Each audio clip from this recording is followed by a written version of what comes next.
World's 10th birthday, we present Disney World is Your World. Here's a place made of dreams, a kingdom full of magical things.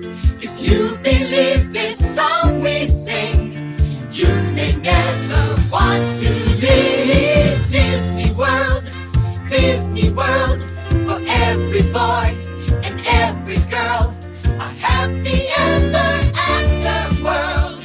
Disney World is your world. Welcome to the Progress City Radio Hour. My name is Michael Crawford. With me today, as every day, it's Jeff Crawford. Jeff, how are you doing? I'm doing delightful. Feeling great. Keeping the celebration going in my heart. Absolutely. I've still got that warm, tingly time travel feeling, and it's good because we're going back in time again today as we continue our observation of the 50th anniversary of Walt Disney World. It's happening right now, folks. We just had the kickoff down here in Orlando just recently, and we've got 18 months of celebration ahead. So, what better time for us to continue our explorations? That's right. And if you have not listened to the first episode, go listen to that. You get some idea of before Disney World opened up until its opening. This week, we're going through the first decade of Disney World being open. And this is kind of playing out to be the tale of different leadership through the years. First, you have the Disney brothers in the last episode. This time, we have a couple of new guys taking over, Card Walker and Don Tatum, and see what they have in mind for the property. It's true. It's funny how these episodes break up leadership-wise, because the first one, very Walt and Roy, this one, Card and Dawn, and next time we'll have an entirely new duo to take the reins. So Hollywood drives up. So it really shows how things changed over the years. But the 70s, which is what we're talking about today, a truly amazing time for Walt Disney World. Yeah, they've opened. It's proven a success. We don't know yet, I guess. But you all know it's proved a success. And we see their first waves of expansion. Man, some really great additions during this time. A lot of interesting stories about events that happened to shape the property and ideas they had in mind for sure. What I like about this decade is Walt Disney World is expanding at a great rate. It's obviously very successful right from the bat, but also it is still a time when the resort is very isolated from the world, isolated from Orlando. It's a world unto itself. So there's a lot of weird stuff that goes on. There's just shenanigans to the left and to the right. Indeed. Well, should we go see it with our own eyes? I'm ready. All right. Well, last time this time machine worked pretty well. Let me fire it up and set it for post-opening day 1971.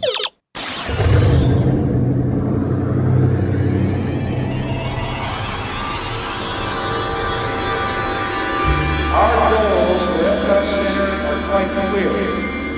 We want to first entertain, then inform and inspire all who come here, and above all, to instill in our guests a new sense of belief and pride in mankind's ability to shape a world that offers real hope to people everywhere in the world. But maybe you're asking yourself, well, what's an Epcot? Well, it's a good question. Is it just another amusement park? Number one, Epcot is the experimental prototype community of tomorrow. And number two, Epcot isn't just an ending.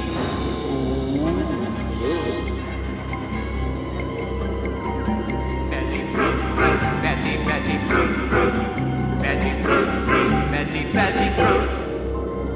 I'm Card Walker, president of Walt Disney Productions, and I'd like to answer a question that's been asked many times about Epcot. Why is Disney getting into so many things that are apparently unrelated to the entertainment industry?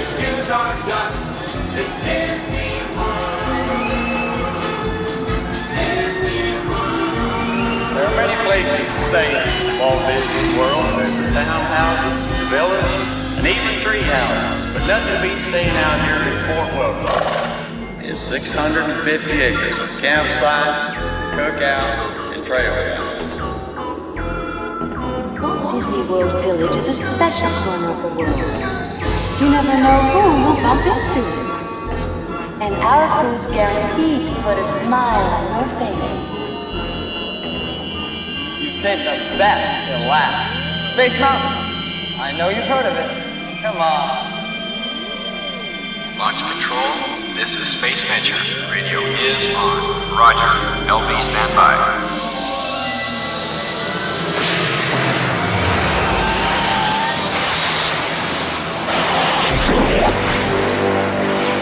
Even though Walt Disney World is open to all who wish to come, there is a private area set aside for a special purpose. Over 7,500 acres of land and water have been designated as a conservation area for the creatures native to this region. Still as primitive as it was 500 years ago, this environment will remain untouched and undisturbed by man.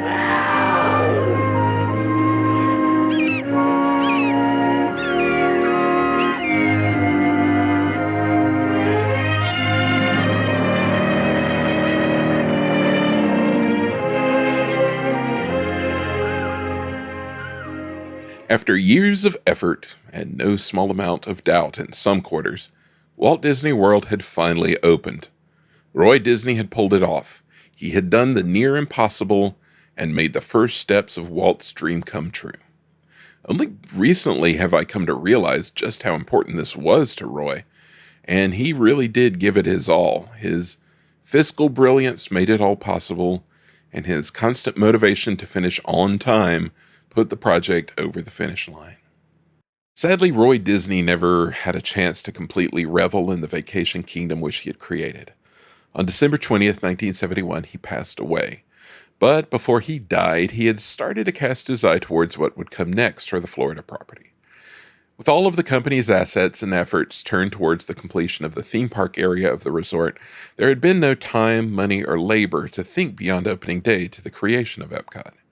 But this quickly started to change. Before his passing, Roy commissioned a study of future land use plans for Florida, which included options for a city of the future. The report was completed in January 1972 after his death and presented 3 potential planning scenarios for Walt Disney World. One of these was a new town along the lines of Columbia, Maryland, which would be a more suburban housing development model than Walt's vision. Ironically, this would be very similar to what would arrive decades later as Celebration. Another option was a recreation world, which would turn Walt Disney World into a sportsman's paradise. The third option, of course, was a prototype city more in line with Walt's plans. Jeff, what are you up for? Are you up for the sportsman's paradise? You know, I want to always go with Walt's plans, but yeah, sportsman's paradise sounds kind of nice to me.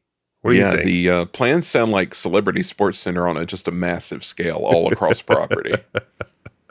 I mean, it's funny. It kind of did become Recreation World. They kind of did the first 2 plans in the end. Yeah, exactly. Both of those actually came to be. Just without the Celebrity Sports Center slot car racing or the Hofbrau House or whatever it was. Too bad. But 99 holes of fun, though. True. Tom Fazio and Pete Dye. Of course. It was seen as critical to each of these possibilities that Disney get their foot in the door by beginning experiments in new community building. Lake Buena Vista would be the first project to this end. Lake Buena Vista would take advantage of the presence of the theme park area, said this report, to, quote, provide economic and operational foundations for Epcot. This need to experiment with smaller community settings before building Epcot was reflected in all 3 potential master plan concepts. Each plan featured residential areas that would allow Disney to gain experience in community building while also building the local population base needed for Epcot. I say again, this makes sense. Yeah. I mean, you know, you can't just, I mean, you could, could try to build a city out of nothing, but it makes sense to go small and figure out some issues. I mean, as a lot of you know, the issue of people living on property was the sticky wicket here. Mm-hmm. They can never figure out what to do with a permanent population. Do you have them own the land and have it's voting rights? You know, Disney has to maintain control, and they could never figure out how to do that without with having people live on property. Right. And it's like they proposed this idea before they even thought about that. And we're like, oh, Right. yeah, that's important. That's going to be an issue. And it killed sort of every idea from then on. That's right. In January of 1972, we get our first stab at this. Don Tatum announced the plans for Lake Buena Vista, the host community of the Walt Disney World Resort, which is a great little tagline they used for years. Mm-hmm. It was envisioned as a second home community on 4,000 acres, 1,200 of which would be part of the first phase. And the first 27 townhouses were already built and leased to corporations, with interiors done by Emile Curie, who is the goat of interior design. Totally. Yeah. Imagine having your house decorated by Emile Curie. I mean, it's crazy he did that. Emile Curie had worked on so many movies. Here he is just doing some townhouses. Yeah, sure. For Buena Vista Interiors, the subcontractor. Oh, can you imagine going to that showroom? It would have been swanky. Please. I would just, I'm glad we have this time machine so I can get some stuff for home. True. Some swatches. That's right. So second homes, not the first homes. Maybe that'll help. This development also included the Hotel Plaza, a group of 4 high-rise hotels at the beginning on Disneyland that would add 1,600 rooms. So they're having other hoteliers come in and have some official Disney resort hotels on Disney property that help with their need for extra rooms, and something that still survives to this day. It's amazing that this is still, functioning in very much the same way. Yeah, I wonder what their lease provisions are, because I'm surprised over the years they haven't been yoinked away from them. Right, yeah. Because you understand, back in the day, why not let other people spend their money to build the hotel rooms you desperately, immediately need to bring people to spend money at your park? So let other people spend the money to do it. And again, when it's on your property, you're A, making some money off of it, but B, you have that control. People can build nasty hotels off property, but these ones are kind of, officially sanctioned. There's just a little bit extra layer of control that they like. Disney's Bob Foster predicted a population of 3,000 to 4,000 people in the first phase, 1,800 units on 1,200 acres, but, quote, "We estimate the potential population of the entire 4,000-acre development to be around 15,000. So, betting big, potentially, if it works out. Yeah, they always hedge everything. It's like, we're going to have this population, except it's not going to be a real population, but not. Corporate retreats, second home builders. He makes a pitch to this isn't for real jet setters. This is for, average people who are looking for a second home. Yeah, sure. All of those people. I also love when they're like, companies can buy, they were trying to sell them to companies so you can send your employees on the vacation of a lifetime as a reward. So again, they can't quite figure out how to have these permanent residents on site. They claimed it would use a condominium model where many assets would be shared in the community. Room had been set off for schools, but no plans were in place at this time. Tatum shared, quote, "Through traffic will be kept on the perimeter of the community. Within the recreation and residential areas, all roads will be private. It will be possible for residents to go to all the important places within the city of Lake Buena Vista: clubhouse, shopping, recreation, without using an automobile.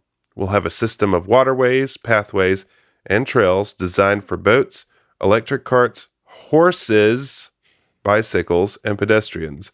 The pathways will be the main street of the community." Oh man, give me a horse to go through Lake Buena Vista. I'm buying a second home. Taking your horse down to the village and hitching it up at the pantry or the gourmet pantry to buy some Go meat. get you an oyster, Go get you an oyster. And, Ride your and like horseback. an apple for your horse. That's right. And then head back to your villa. Some flowers, Crazy. Well, and like even within our lifetime, when we were staying at the villas back when they were the villas, cars were not used on your entire vacation. That's right. There was no need for the cars. And if you were in a car, there were hardly any stoplights on Disney property. I'm trying to think of any. That was something they would brag about a lot. And, I mean, you would go even when like Vista Drive or coming from Fort Wilderness goes up to the TTC. They made that whole little interchange where you would not have to use a stoplight. Right? Yeah. They were all over the place. It was an important. That was Walt. Right. No stoplights. Right. It was very, very intentional and went out of their way, like you said, to do it that way. That's right. Commercial growth for Lake Buena Vista was expected in phases, of course, where you're getting familiar with the phase conceit.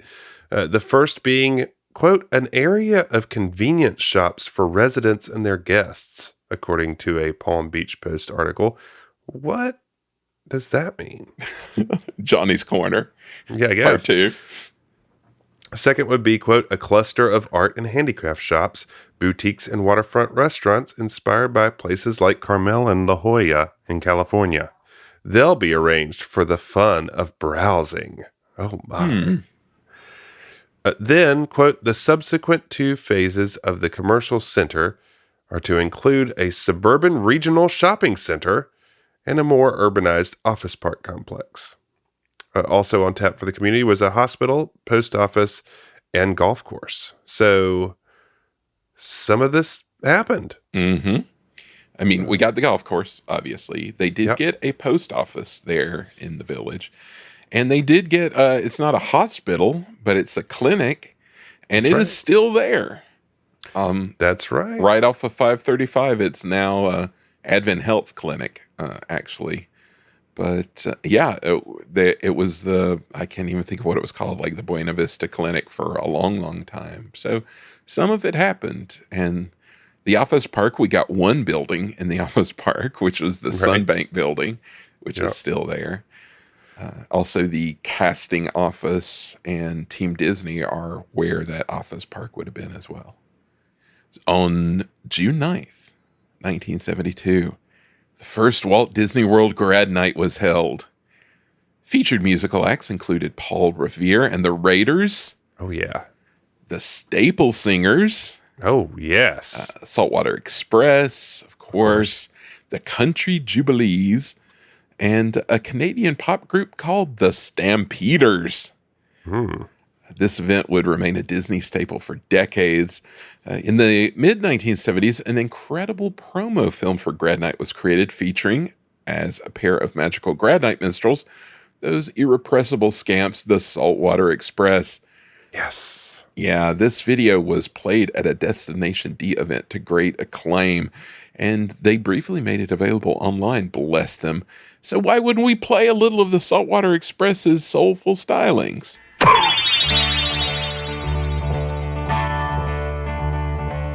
Let me take you on a moonlit ride. I'll show you how to live, I'll show you how to fly. The time is right for a celebration. It's the dawning of a brand new generation. It's grad night and I'm anticipating life. Get on board for a magic land. Free your soul to a rock and roll band and smile. It's a party that you won't want to miss. We'll laugh and share a lot of happiness. We'll make a memory that will last a whole life long.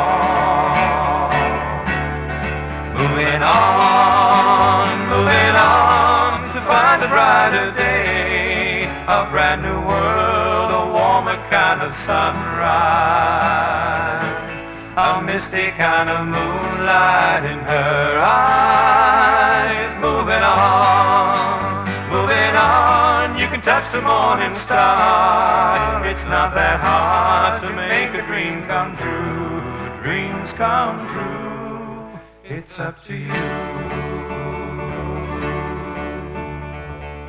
There's a world with a midnight sun, enough fun for everyone to share. The time is right for a celebration. It's the dawning of a brand new generation. It's grad night and I'm anticipating life. Moving on, you can touch the morning star. It's not that hard to make a dream come true. Dreams come true. It's up to you. What a song, man. That is such a banger. Those close harmonies, I love it. True earworm. Yeah.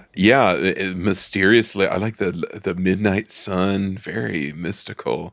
Yeah. Those guys. I need a clean version of that without the boy. Although, I mean, are you going to really discount the boy? Yeah, it's true. Got it, man. We got to find those guys. They are legends.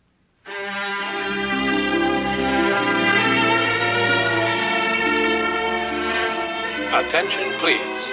Eastern Airlines Flight 72, your Fiesta flight to Mexico and the ancient pyramids, now departing at Gate 19. If you had wings, you could do many things. You could widen your world if you had wings.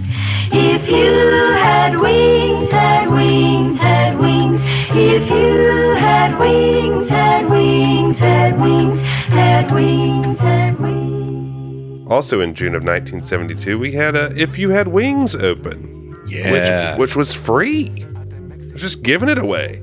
No ticket required. You know, Eastern Airlines, so generous. They just want you to have that experience, so they're paying for you to go. If You Had Wings, you know, one of the best music experiences in the park during this time.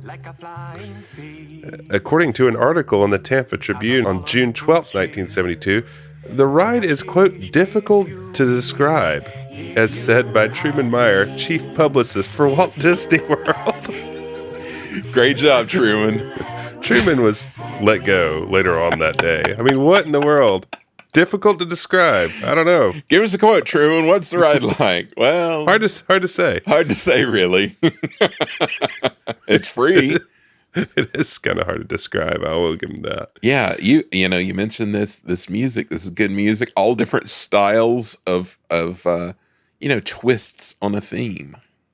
That's right. Oh, beautiful, beautiful stuff. Love this ride. Lots of trickery, forced perspective sets, a very clever use of space by the gang. Yeah. Well, Claude Coates in on this pretty prominently. Yeah. The master. On October 21st, 1972, in a vote of confidence in the success of the new resort, a press conference was held at the Contemporary Resort, where Don Tatum, chairman of the board, and Card Walker, president, announced a $50 million Walt Disney World expansion. On the menu was a 153-room golf resort hotel, the long-promised Asian resort, Tom Sawyer Island at the Magic Kingdom, and Treasure Island, the pirate-themed destination originally planned for what later became Discovery Island. Also on the docket were 300 new campsites for Fort Wilderness, which would also get its own railroad, a rough-hewn western town, a Winnie the Pooh miniature golf course, and an old swimming hole with waterfalls and rushing water raft rides. The Polynesian Village would also get in on the act with a new Luau Cove, which would seat 500 guests. Tatum said the rush of first-year visitors had forced Disney to speed up their expansion plans. Winnie the Pooh miniature golf course. That is really odd. I can never tell. I mean, the canonization of Winnie the Pooh is a mystery to me. Like, when did it fully happen? I mean, why is he getting a miniature golf course to himself? I don't know. It's mysterious. Was miniature golf that? I mean, interesting. I mean, I applaud the idea of a miniature golf course at Fort Wilderness. That would be incredible. I just don't see Winnie the Pooh. Give me like Davy Crockett or at least Humphrey the Bear. Humphrey the Bear, at least. I mean, clearly. That's great. Yeah. Or it could be that a ducks on a camping ducks. A Junior Woodchuck mini golf course. Yeah. Sure. Other newly announced attractions included an international shopping plaza to include a Broadway theater, a supper club, restaurants, and an international shopping arcade.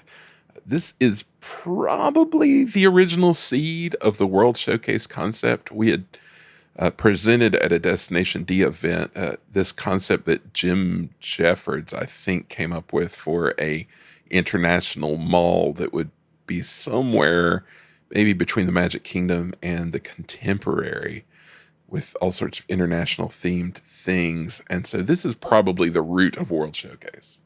This is also a very old Walt idea that I think is really funny, that the idea of like an international shopping place is so captivating. I mean, granted, I mean, if you look at World Showcase, it has been incredibly popular. It's mostly shopping and dining, but this is also kind of showing maybe they're starting to pick apart ideas from Epcot a little here. Yeah. The original Walt Epcot. Right. Because that was supposed to have its international shopping area. That's right. The TAM and everything. Yeah. Walt just wanted a place to buy funny hats, probably. I mean, yeah. Who am I to question? I want to internationally shop. You can change accents as you go. Exactly. Love the leathers. That's right. Also announced for the Magic Kingdom at this event were Pirates of the Caribbean, Space Mountain, the Walt Disney Story, The People Mover, Big Thunder Mountain Railway making an early appearance, the Magic Carpet Round the World Circle Vision film, and an array of new monorails, water buses, and a new steamship.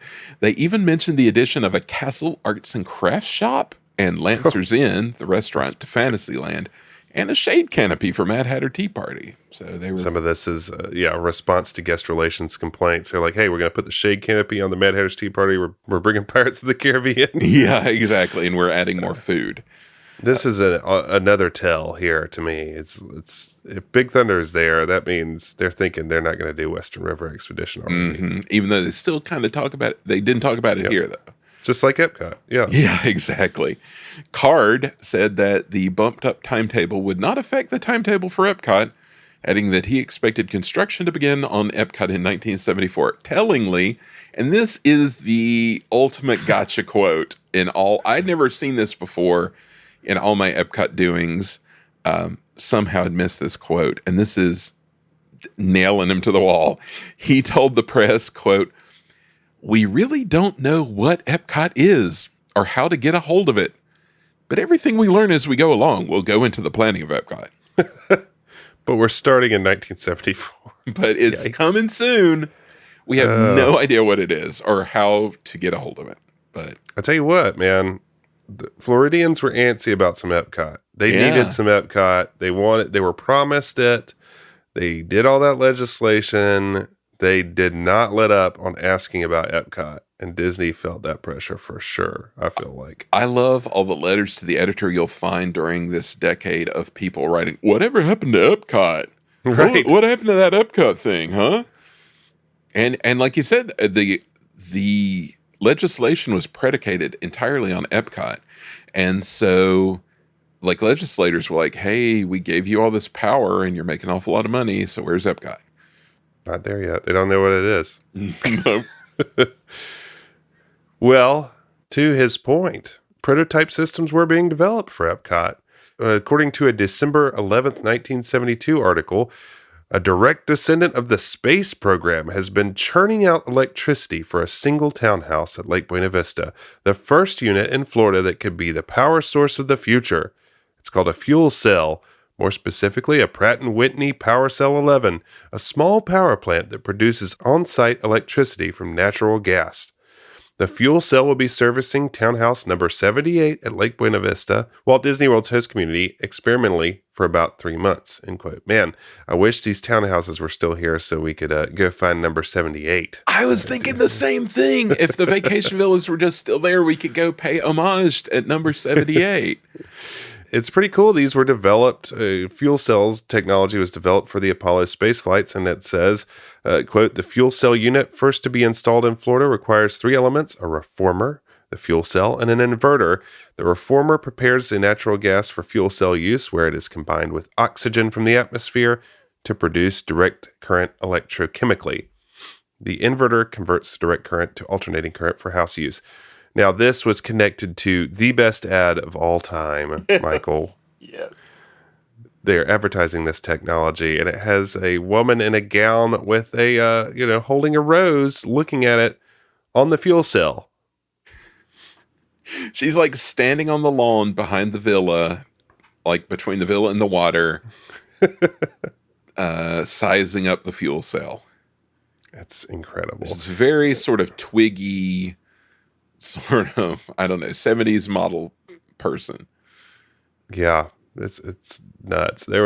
But this was a legit Epcot idea. Yeah. Going back to before, maybe Walt's time, if not shortly thereafter, this idea that the houses could be powered by fuel cells was a thing that they were looking into. They were looking into, how to dispose of waste and technology involved with that, and kind of making, getting your water from the ground so there's not just these big, huge, clunky systems of utilities.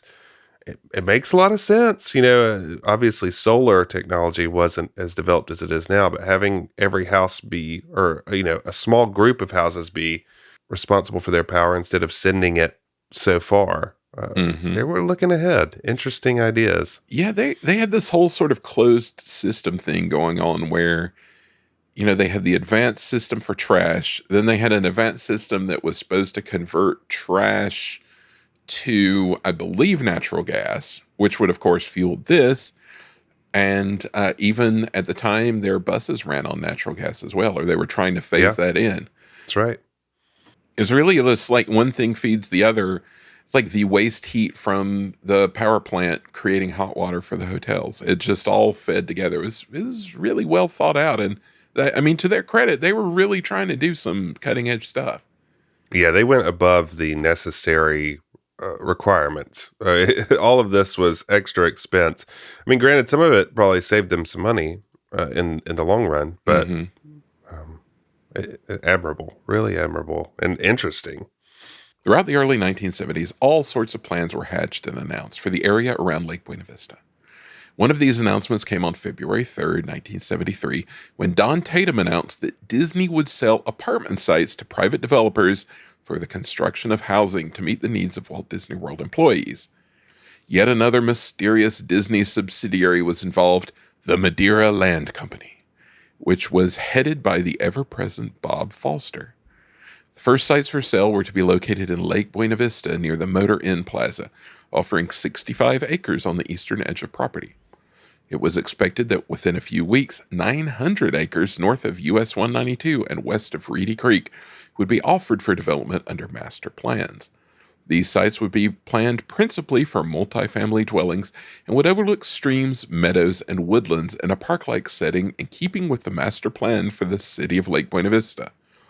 Much like many other early plans, these seem to have faded away, although weirdly, the Madeira Land Company lived on until 1997 when, on my birthday incidentally, it was renamed Disney's Wide World of Sports Incorporated. Huh. Maybe Wide World of Sports is where the apartments were supposed to go, because it's kind of off north of 192 and west of Reedy Creek. Right. So maybe. Anyway, in 1999, Wide World of Sports Incorporated would itself be merged with Walt Disney World Hospitality and Recreation Corporation and disappear. So, R.I.P. Madeira Land Company. I know you mentioned these odd kind of spin-off companies. You got the Buena Vista Interiors. You also have Recreacres, which was developing the Lake Buena Vista in general. It's to what end, I wonder? I don't know. All brand names that should be revived. Oh, absolutely. Recreacres is a great name. That is top-notch. Absolutely. A few months later, in October 1973, the Middle East oil crisis began. There was an immediate chilling effect on travel in the U.S., and Disney was quite worried. The spring of 1974 did see a small drop in attendance at the Magic Kingdom, but even by mid-year, Disney reported that their hotels were near 100% occupancy, and attendance was edging close to the previous year's record. Despite oil-related problems, Walt Disney Productions still managed to see record revenues, net income, and earnings per share for the year. Still, the ever-cautious management cooled their expansion plans, ensuring that some resorts like the Asian Hotel never made it off the drawing boards. Yeah, this is a real shame. I feel like the loss of the Asian Hotel, it's something you wish you could have back. And I never quite understand. Disney really gets cold feet from here on a lot of things. Yeah, They get really cautious, and they're making a ton of money. I mean, they're doing very well. Yeah. Well, we saw the opening of the golf resort in 73, but after that, it takes until it's 15 years, right? Until Grand Floridian. And so that's 15 years without a new hotel when there is like peak 100% demand for the resort hotels. The whole year. Yeah. It's just always. And like there's a wait list and everything. It's impossible to get a hotel room. And there's this weird, I've had people try to explain it to me, like why Cardwalker, they make it sound like there was some like good neighbor, like we don't want to take business away from the local hotels, which I find hard to believe. And, you know, there were 2 oil crises, which made them not want to have like overstocked empty hotel rooms, which we understand what happens when that happens because we saw what happened at Disneyland, at Euro Disneyland, when they had too many empty hotel rooms. But it's still very strange to me that they would be this skittish when, I mean, there was a small downturn, but then they sprung back like nothing had ever happened.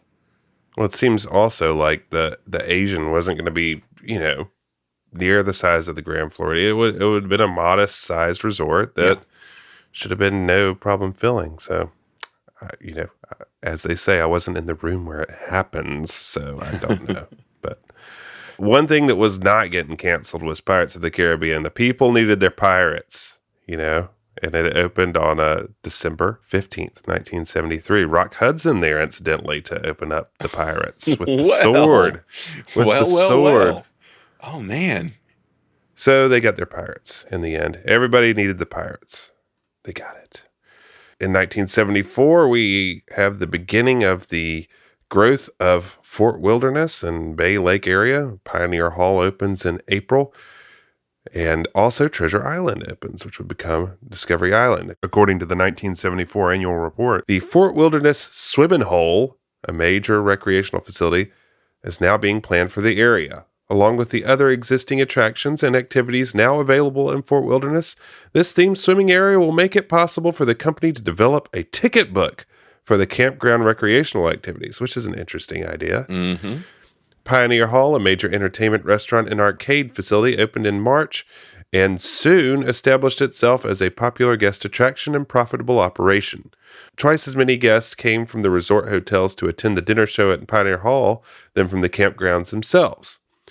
Treasure Island, an 11-acre island in the middle of Bay Lake featuring winding paths, streams, a botanical garden, and more than 500 rare tropical birds, opened to visitors for Easter. The attraction has operated profitably since opening and offers an additional dimension to our Walt Disney World marketing program. It's interesting to see that they're, you know, trying to monetize all these resort areas. The idea of selling a ticket book for all the different campground recreational activities, which is a great idea. Like you could spend between the railroad, the swimming hole, and maybe an excursion to Treasure Island or maybe a dinner show. That's a full day, and you could absolutely sell a ticket book for that. Yeah, I completely agree. I find it interesting there. The River Country seems to come along really late in the game. Yeah. They call it the swimming hole forever. And then even after it opens, they keep calling it a swimming hole. Like it's the mandatory sentence after you say River Country and all the stuff, like Disney's old fashioned swimming hole. It's like people aren't primed to understand the concept of a water park.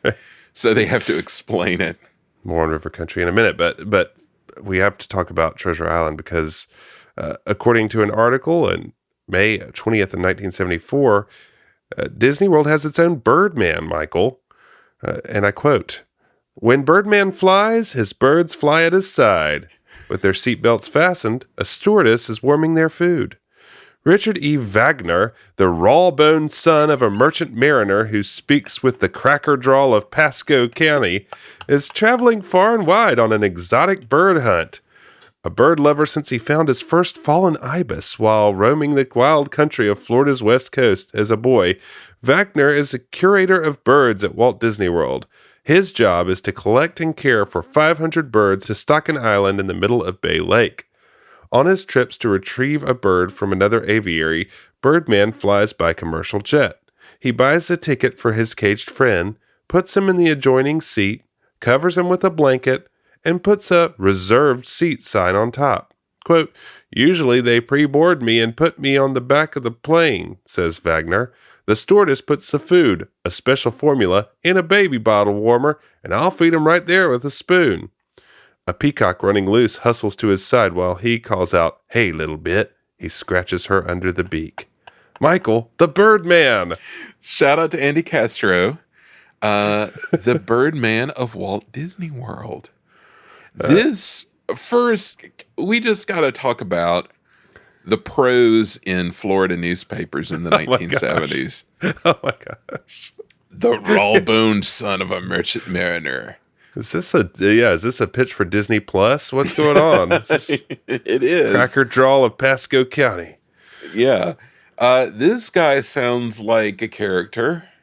Yeah, he was a former quality control engineer at NASA, if you can believe that. What?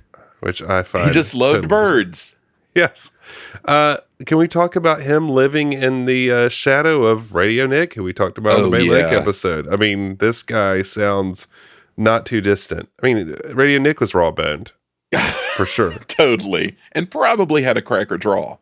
Although he may have worked it out for the radio. You never know. I would think so. This is definitely spiritual descendant of Radio Nick, for sure. No doubt in my mind. Oh, man. Yeah. Got to find more about this guy. Good old Richard Wagner. Well, I mean, you've got that going on, but you've also got plans in the making. And by 1974, it was time to relaunch the Epcot project, even though Disney was still a little foggy on what form it might take. The big reboot event took place when Card Walker spoke to the American Marketing Association in Philadelphia on April 15th, 1974. Card's speech was based on a document created by Marty Sklar entitled The Second Beginning, which was an attempt to create a framework for Epcot development. Disney at this point was moving away from plans for an actual futuristic city and into the direction embraced in later years that Walt Disney World itself was the futuristic city of Walt's vision. In this clip, Card explains their then current plans. So where do we go from here? And what do we envision for Epcot now that we have been living with Walt's concept, both privately and publicly, for almost 10 years? At this moment, we have identified 7 specific objectives, which will serve as a launching point for further discussion and advancement of the Epcot concept. 1, to encourage industry and the professions to introduce, test, and demonstrate new ideas, materials, and systems. 2, to showcase and prove the usefulness of promising concepts, technology, and specific prototype products.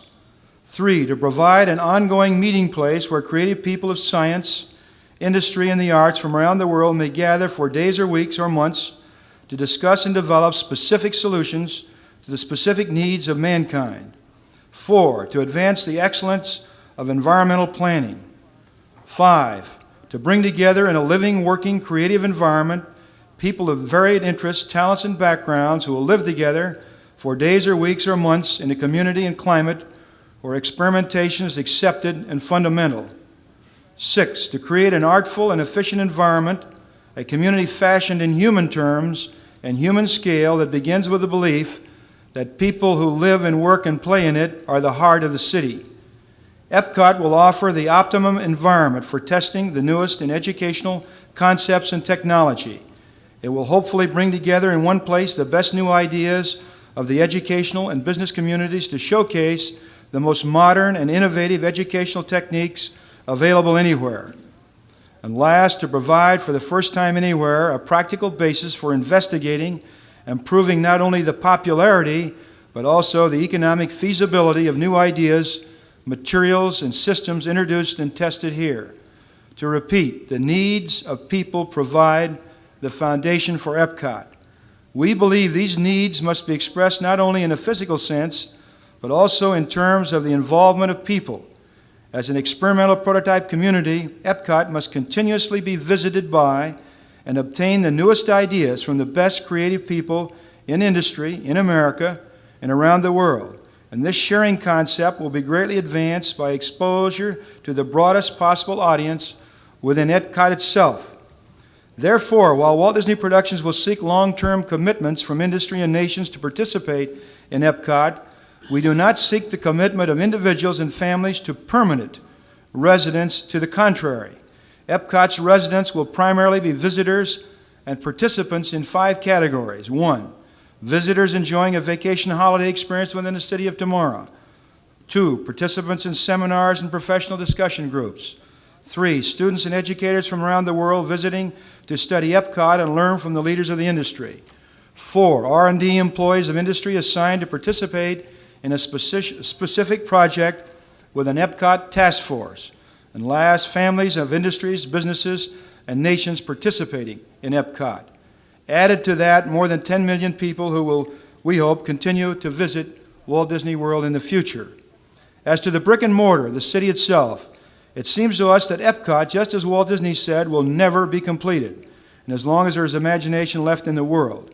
But by moving ahead with the necessary master planning in the months to come, studying the project from the point of view of economics, operations, technology, and market potential, we can and will further develop Walt's master plan to the point where we can commit to a clearly defined program for achieving Walt Disney's goal for Epcot.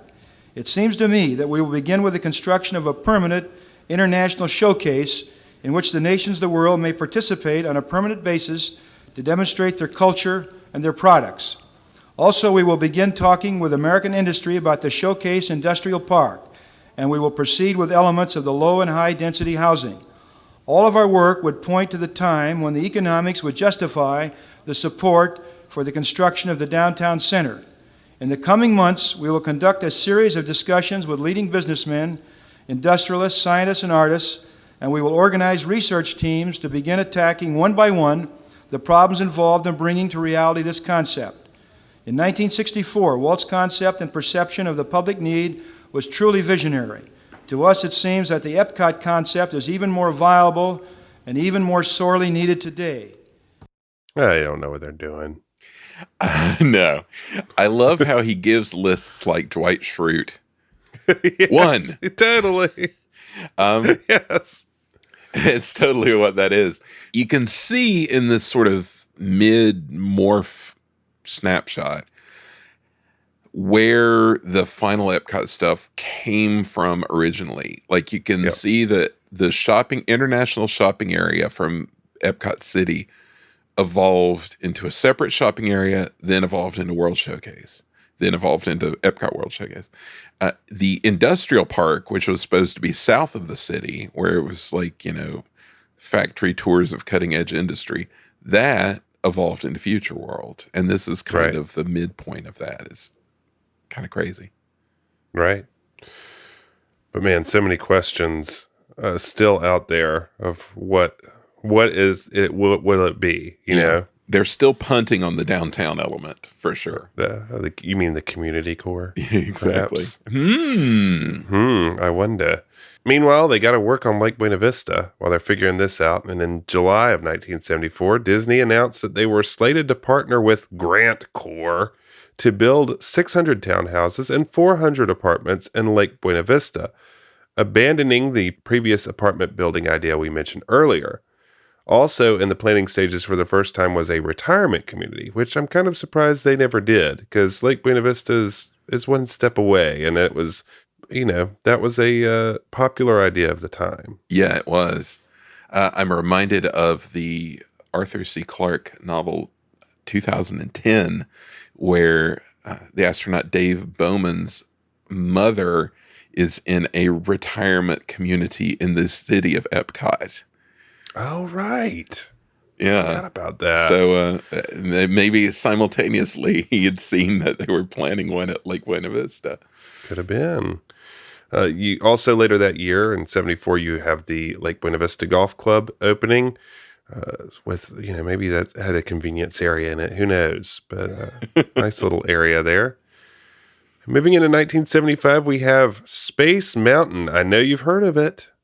Opens at Walt Disney World to great fanfare. Astronauts James Irwin, Scott Carpenter, and Gordon Cooper were on hand to dedicate this roller coaster style attraction, along with 50,000 balloons, a 2,000-piece marching band, and 500 poor pigeons. You also have the official openings of Carousel of Progress and the Starjets. This is kind of the last big push of the development of the Magic Kingdom in the first phase, which was Tomorrowland. They had to build Tomorrowland. Yeah, right. Yeah, this is what Card and the fellas would always refer to as the culmination of phase one, would be the completing of Tomorrowland and like reaching a certain guest threshold, which made it gave it the same theoretical capacity as Disneyland, Right. And Gordon Cooper on hand. Gordon Cooper, as we've mentioned in previous episodes, would be brought on around this time to be a Disney representative to industry to try and get them to sign up for Epcot. So he was on the payroll, if not now, then soon after. That's a tough sell right there for Gordon. Mm-hmm. Gordo. Also in January 1975, filming commenced at Walt Disney World on a TV special, which was set to air on March 23rd. Originally titled Journey to Space Mountain, the show would eventually be broadcast as Welcome to the World. As the original title indicates, the purpose of this show was to hype the debut of Space Mountain, which it does in full force. And for good measure, it spent a lot of time showcasing the entire Vacation Kingdom. Jeff, this is a special we've talked about before on our monthly live stream. Oh, yes. And in our Adventureland episode where we talk about Caribbean Plaza. Yes. Caribbean Plaza really factors into this special. One could debate a little bit more than maybe Space Mountain does in the end. I don't know. True. They only really get to Space Mountain at the very end. They have some of the footage of the festivities and things. The show was hosted by Lucy Arnaz, the daughter of Lucille Ball and Desi Arnaz, along with Tommy Tune and Lyle Wagner. Lyle stays at the Contemporary, Lucy at the Polynesian, and Hippie Tommy, he's out at Fort Wilderness. So we get nice footage montages of each, which is some nice B-roll in there. That's right. In an issue of Eyes and Ears, Dick Orr, who was manager of the entertainment division, talked about how hard it was to pull off a production in Hollywood East in 1975, as he crustily recounted, quote, "About 1.5 weeks before filming was to begin, we received a list of props needed for the production. It included a taxi, a Rolls Royce, special luggage for the stars, new signs for many of our areas, a Gucci leather bag, and other hard-to-find items. Why, we had to go to St. Petersburg for the rolls, and we found that Gucci bags are not sold in Florida. But after extensive searching, we came up with a similar bag only 1 day before filming was to begin. The filming was quite a test of the flexibility of our divisions and departments here. One morning, we called food division 6 times to change a luncheon schedule. You have to be flexible and patient when working with film." Man. Food division. This clearly before the factory outlets had arrived. Oh, yeah. Well, absolutely. It had no problem. Got to wait for that population center to grow. But Exactly. Man, yikes. This guy sounds really raw-boned the whole article at Eyes and Ears, of which this is only a small part, is just basically him complaining about what a pain it is to deal with Hollyweird. And it took us 4 days to shoot this montage and blah, blah, blah. So pretty good stuff. Nevertheless, they pulled it off, complete with the giant banquet that Lyle, Lucy, and Tommy performed for in Caribbean Plaza. It even has the beloved character Dancing Chicken with dancing unhatched eggs. Gotta have him. Gotta have him.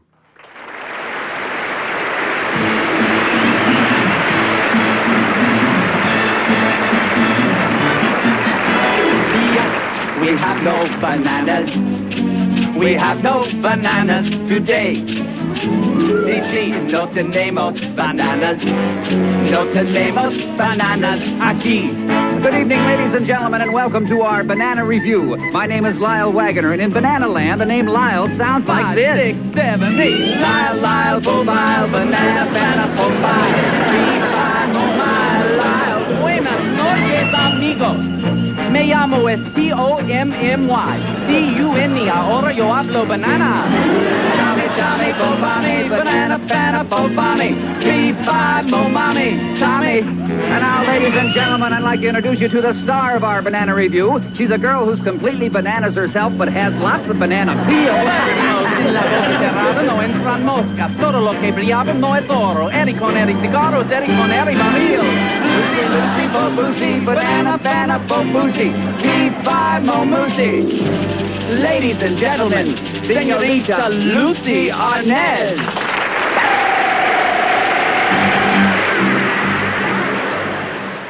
You gotta love a good name game.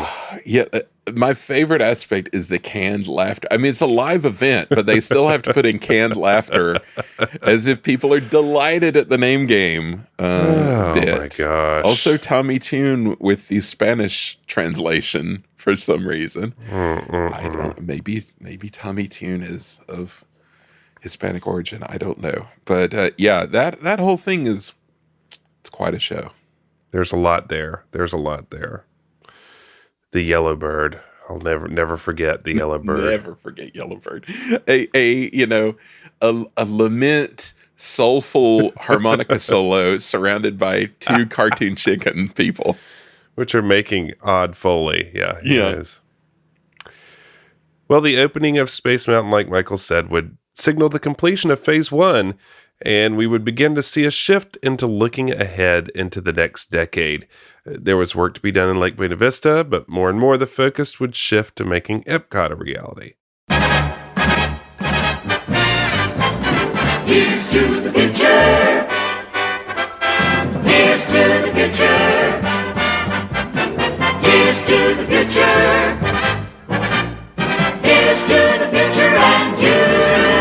It's a world full of color, a perfect harmony, a world full of music, a living melody. The dreams of tomorrow are beginning today. It's a world of discovery, the world of RCA. There's knowledge and vision from spaceships in flight, invention and sound, achievements in sight. So here's to the future that's coming into view. It's a world of living color and pleasure just for you. RCA leads the way, leads the way. RCA leads the way, leads the way. RCA leads the way, leads the way. On February 10th, 1975, 10 Soviet cosmonauts and their U.S. counterparts took a ride into space on a day trip to Walt Disney World. The crew of Apollo-Soyuz did some training on Disney's Space Mountain. Said cosmonaut Valery Kubasov, "I was very excited. I was also a little scared." Astronaut Vance Brand said, quote, "It was good training for our flight, but the only time we would feel anything like that in flight would be during an abort, and we don't plan to abort." Come on, Vance, have a little fun. Really? I'm compelled by legal to tell you that. Right. NASA favorite Deke Slayton called it a, quote, real ball, to which I wonder, Deke, did you read the warnings about heart conditions? Seriously? Come on, man. Got to be careful. Later in the year, Disney would host dignitaries surrounding the July launch of Apollo-Soyuz, including Werner von Braun and podcast favorite, then first daughter Susan Ford. According to the St. Joseph News Press in Missouri, who reported on this, quote, "The president's daughter sipped apricot sours at Disney's Top of the World restaurant." Man, Susan really knew how to do it. She really did. I guess who was her friend on the guest relations ambassador. That's squad. right. Yeah. I'm sure she was with her. Apricot sour. That's something. The last time I had an encounter with apricot flavor was like fruit roll-ups in like 1985. Well, that scans. Yeah. Flavor of an era. That sounds like quite an event. Bringing in their obsession with bringing in NASA and other space celebrities to say, and like compelling them to say that Space Mountain is just like astronaut training is hilarious. It's true. It's true. Yeah. I don't. It's never ending. Also, this warrants, for anybody who's watched For All Mankind, there's a scene where Werner von Braun, who was talking about, have you been down to Walt Disney World? You see Walt's vision. It's fantastic. And I was like, that seems like a stretch, but man, maybe that's real. Who knows? Maybe so. Hashtag Walt knew. That's right. Oh, man. In March 22nd of 1975, the Lake Buena Vista Shopping Village opens with 29 shops and 4 restaurants. In a gala event the night before the village opened to the public, 2,500 members of Central Florida's creme de la creme were invited for a tour of the space with champagne, wine samples, corsages for the ladies from the flower shop, and gourmet snacks. Oh man, the luxury. I cannot imagine what a classy rendezvous this must have been. This place was made for the browser. People weren't allowed to buy anything the first night during this gala. They just could browse. But Michael, talk a little bit about this facility. It's rather special to us. Oh my gosh. Just the look of it, all that wood and the 70s architecture, the landscaping, and then the shops. I mean, if you wanted a pot, this was the place to go. You had an enormous a chalet, I should say, of pottery. The Pottery That's Chalet. Right. You had a toy store. You had the Christmas store. You had the 3 R's, reading, writing, and Oh, it was the 2 R's. I was like, there wasn't another R. Reading and writing, which had books. You could get all the latest Disney books, and they sold stationery. Oh, it was just super classy. It was the most grown-up place you could go. Oh, yeah. It's a whole, and a quiet feel to it. Yes. Very nice, sedate. Very sedate. Mature feeling. And the lineup of stores in that early decade, Miss Merrili's Madness, fashion for teens, and Heidelberger's Deli, and, all the clothing stores were trying to be super trendy and hip, and they all sound like they were probably pretty amazing. Yes, the haberdasher, was it Sir Otto's? I can't remember. The haberdasher. Sir Edward's haberdasher. Sorry, Otto was Otto Robbie. Just... their flower store, like you mentioned, the gourmet pantry, which sold food for the villas where you could go get your groceries, get frozen meat to grill, I suppose. There you go. Everything you could want, you could get. Well, man, it's a whole different existence. Lake Buena Vista was really nice and kind of self-contained. It could be if you wanted it to be. And then you could stay there and, they start to let people come and stay there because I guess they can't fill up their corporate retreats sometime in this period, and people start staying there for their vacations, and wonderful place to stay. We stayed there a lot when we were growing up in the early 80s. Yeah, a favorite. Yes, absolutely. During the summer, the last little bit of Tomorrowland opened up. We had Mission to Mars and the Wedway People Mover in July, a beloved attraction that luckily still is going. Yeah, I saw a news report where they had brought down the governor, another new governor, and he got a little preview of the Wedway. He got to ride around and see what the deal was. So it was a big rollout. Disney had, this was a true prototype. They were going to use this for Epcot, Lake Buena Vista, and beyond, for other people too. So it's an important piece of technology for them. Absolutely. Another thing the governor got a preview of was Epcot again.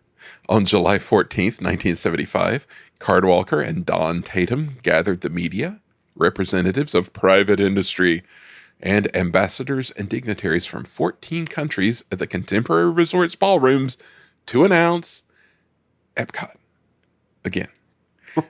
They started off by showing Walt's Epcot film again. They said, we'll let Walt speak for us. And they stood in front of a model of the World Showcase as they explained their then current thinking about Epcot. This was the model of World Showcase that was the semicircle buildings, and I had a nice big model of that. This time around, Epcot took the form of a series of satellite centers which would host research and testing of new systems and technologies. The first center would be the World Showcase, then intended for the banks of Seven Seas Lagoon. At the heart of Epcot would be the Future World Theme Center, where all the newly discovered developments from the scattered satellite centers would be communicated to the public in 3 major pavilions: energy, science and technology, and communications. Epcot, the city, was clearly dead, and if you didn't get the picture, a spokesman told the media, maybe this is the spokesman from before, I don't know. He said, quote, "The concept that originally was envisioned is no longer relevant. It will still be a community of tomorrow, but not a place where people will live and work," unquote. Opening day slated for 1980. So we're getting there little by little. They must have seen that the experiments with living at Lake Buena Vista is not something they were interested in doing any further. At this point, it's kind of shifting. I always wonder if I would have liked this plan too.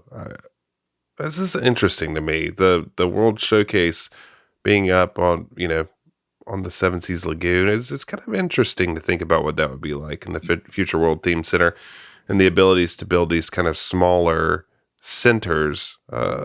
It's kind of appealing. Yeah, I like it. Obviously, World Showcase would have entailed having a lot more countries than it wound up having. Which would be nice. And I like the idea of the Future World Theme Center being, it's kind of like Future World that we got, but with each pavilion linking to actual places around property that would be like, oh, well, we have a big solar facility. Here's what we're doing at that solar facility. And you go to Future World Theme Center and find out, oh, that's what they're up to. Or that's right. The land is kind of like that, except it has its facility built into the pavilion, Right. So, I found it interesting that of the 3 major pavilions, energy got its own dedicated one because it was such a hot button thing at the time. Yeah. But I think it's an interesting idea. It would have been worth pursuing. It'd have been amazing to see what they came up with. It seems like it's inherent on constantly developing things, which is cool. Yeah. And also seems like it might have been easier to update than what we got. Yes. Especially the World Showcase. It's, when you think of all the projects they had going on, like you mentioned, the natural gas thing, they had the water hyacinth program, they had a solar installation, and like the AVAC trash and all this stuff. All those were things that they were going to tie into this and be like, hey, well, here's what we're doing over here. And so it is kind of the Epcot idea, like Walt's Epcot idea, to like showcase technology to get people to take it home to their own home communities. And so it's just doing it in a kind of a different way, but it's the same deal, really. So still kind of on topic. Sure. On the flip side of things, another signature element throughout the 1970s were the weird and wacky cast member activities at Walt Disney World. There wasn't a lot going on in distant Orlando in these days, remember, so cast members had to make their own fun. In an August 1975 Eyes and Ears, for example, the headline, "We're looking for the largest lobster," announces that it's lobster season and that the Walt Disney World Dive Club is having a contest for who can find the largest lobster. Just make sure you have your lobster verified by the Dive Club Measuring Committee. Which sounds like another Dwight Schrute invention. A month later, the Walt Disney World Sportsmen's Association had a free showing of the film Grouse Hunting with Ted Williams for members at the Disney University. I can't believe I didn't see if this was online somewhere. Maybe it is. Grouse hunting with Ted Williams. And the same month, the Drama Club held auditions for their annual company satire, The Ears of Our Lives. Oh. Previous offerings had included The Wizard of Diz. Get it? Of course. Boing. Let's cut straight to the chase. And a little bit of pixie dust. There's got to be some early videotape out there somewhere of boing. Yeah, I need to see that. And yes. I need to see that. At least the script survives somewhere. Eisner said that, quote, "We can give you an unqualified guarantee that you will love this year's play. All that we can say is that The Ears of Our Lives is a satirical review that will make soap operas look like a detergent commercial. By the way, the part of the Swiss Family Treehouse has already been cast." Wacky. So wacky. Other clubs in those days included societies devoted to ham radio, CB radio. In fact, the cast office kept a master list where you could submit your CB radio handle to. And so you could see all your fellow cast members where they were on the dial. There was a Dungeons and Dragons club, a karate club, chess, photography, sewing, magic, and many, many outdoor sports, of course. Pretty much all. There was water and snow skiing. They would go up to North Carolina a lot, actually, to ski, and pretty much everything else you can think of sports-wise. So those were wacky times. Wacky times. Michael, I went to a cast play at the Disney Institute while I was a cast member. Really? Yes.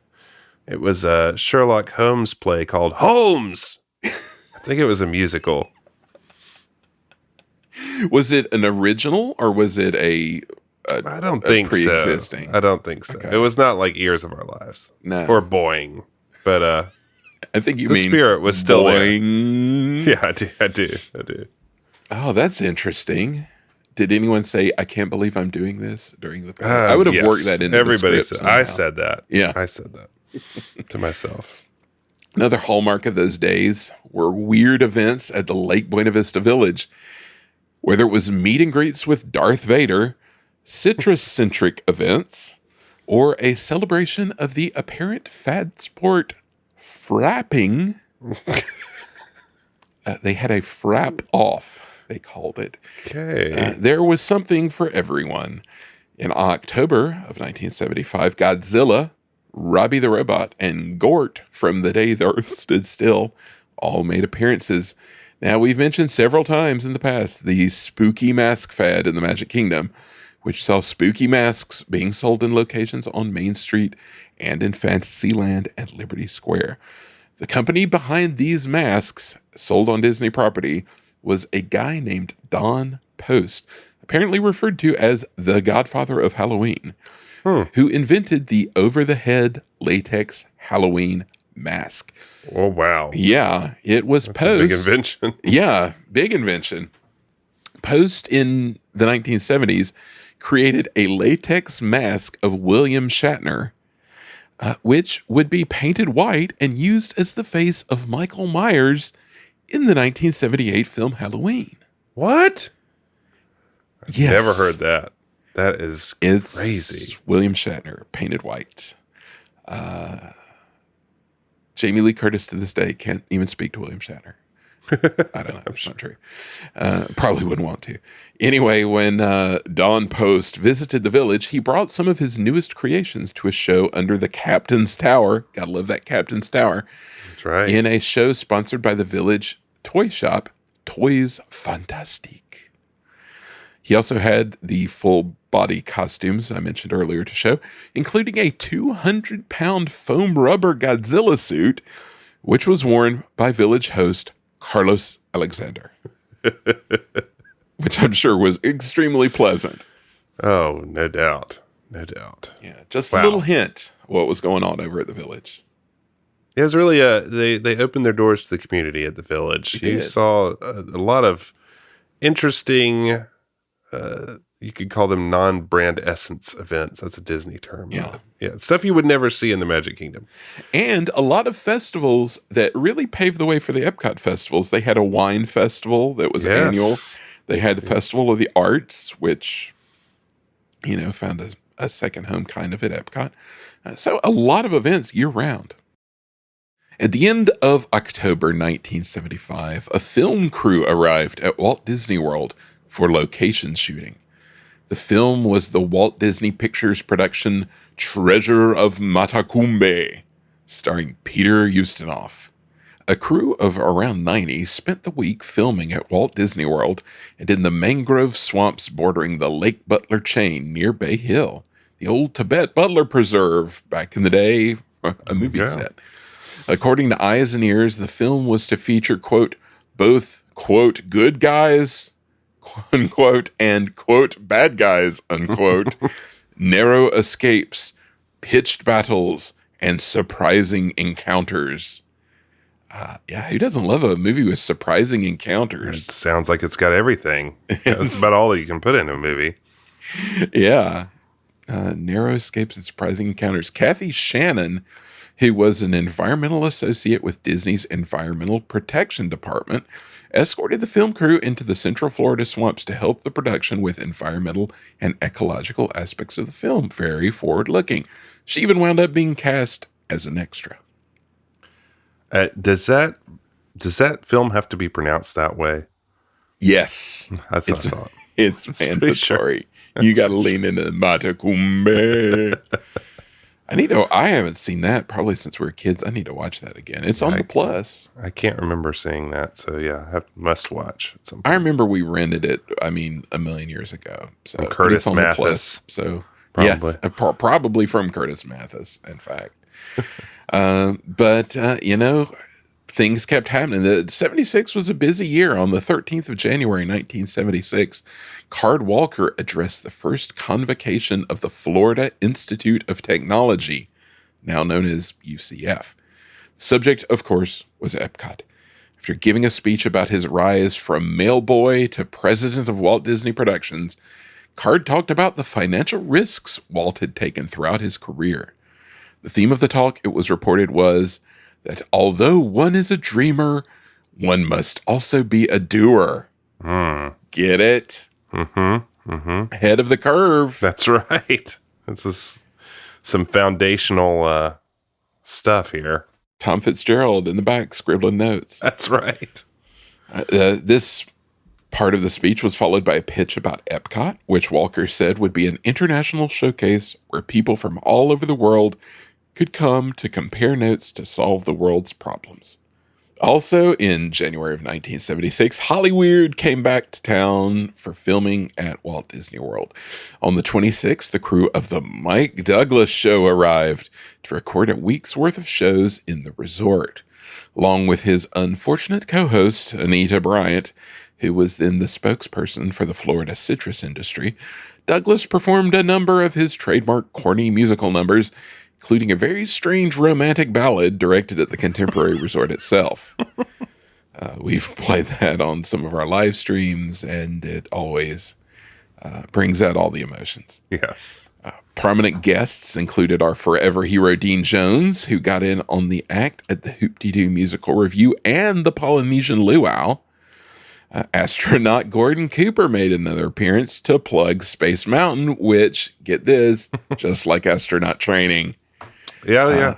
I've heard that. Totally like it. Mike and the gang rode for filming. They had like a camera rig and light rig strapped onto the front of one of the rockets for Space Mountain. Looked very safe. Right. But of course, they had their reactions to that. Annette Funicello and the Mouseketeers, Bobby, Cubby, Darlene, and Tommy made an appearance, as did Trini Lopez, Bobby Riggs, Phyllis Diller, a lot of the cast of MASH minus Alan Alda, and many others. Even our oft-mentioned icon, Vice President of Entertainment Bob Yanni, made an appearance on the beach of the Polynesian Resort. Bob making a TV appearance. He was there to tell Mike about Disney fireworks and the upcoming bicentennial celebration. We've talked in the past about the massive celebration Walt Disney World held for the United States bicentennial in 1976. The plans for these festivities were announced on February 18th, 1976 in Washington, D.C.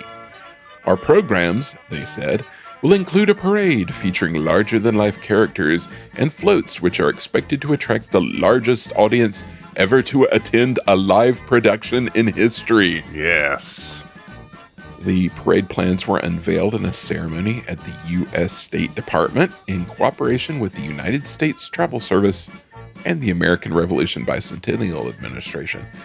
Disney was burning it up to the State Department in these days, plugging Epcot and plugging this. They were there all the time. They were glad handing in Washington, and we found out that they gifted this concert from the World Symphony Orchestra from around the opening of Walt Disney World to Washington. So they're working on the East Coast, man. You gotta know how to work it.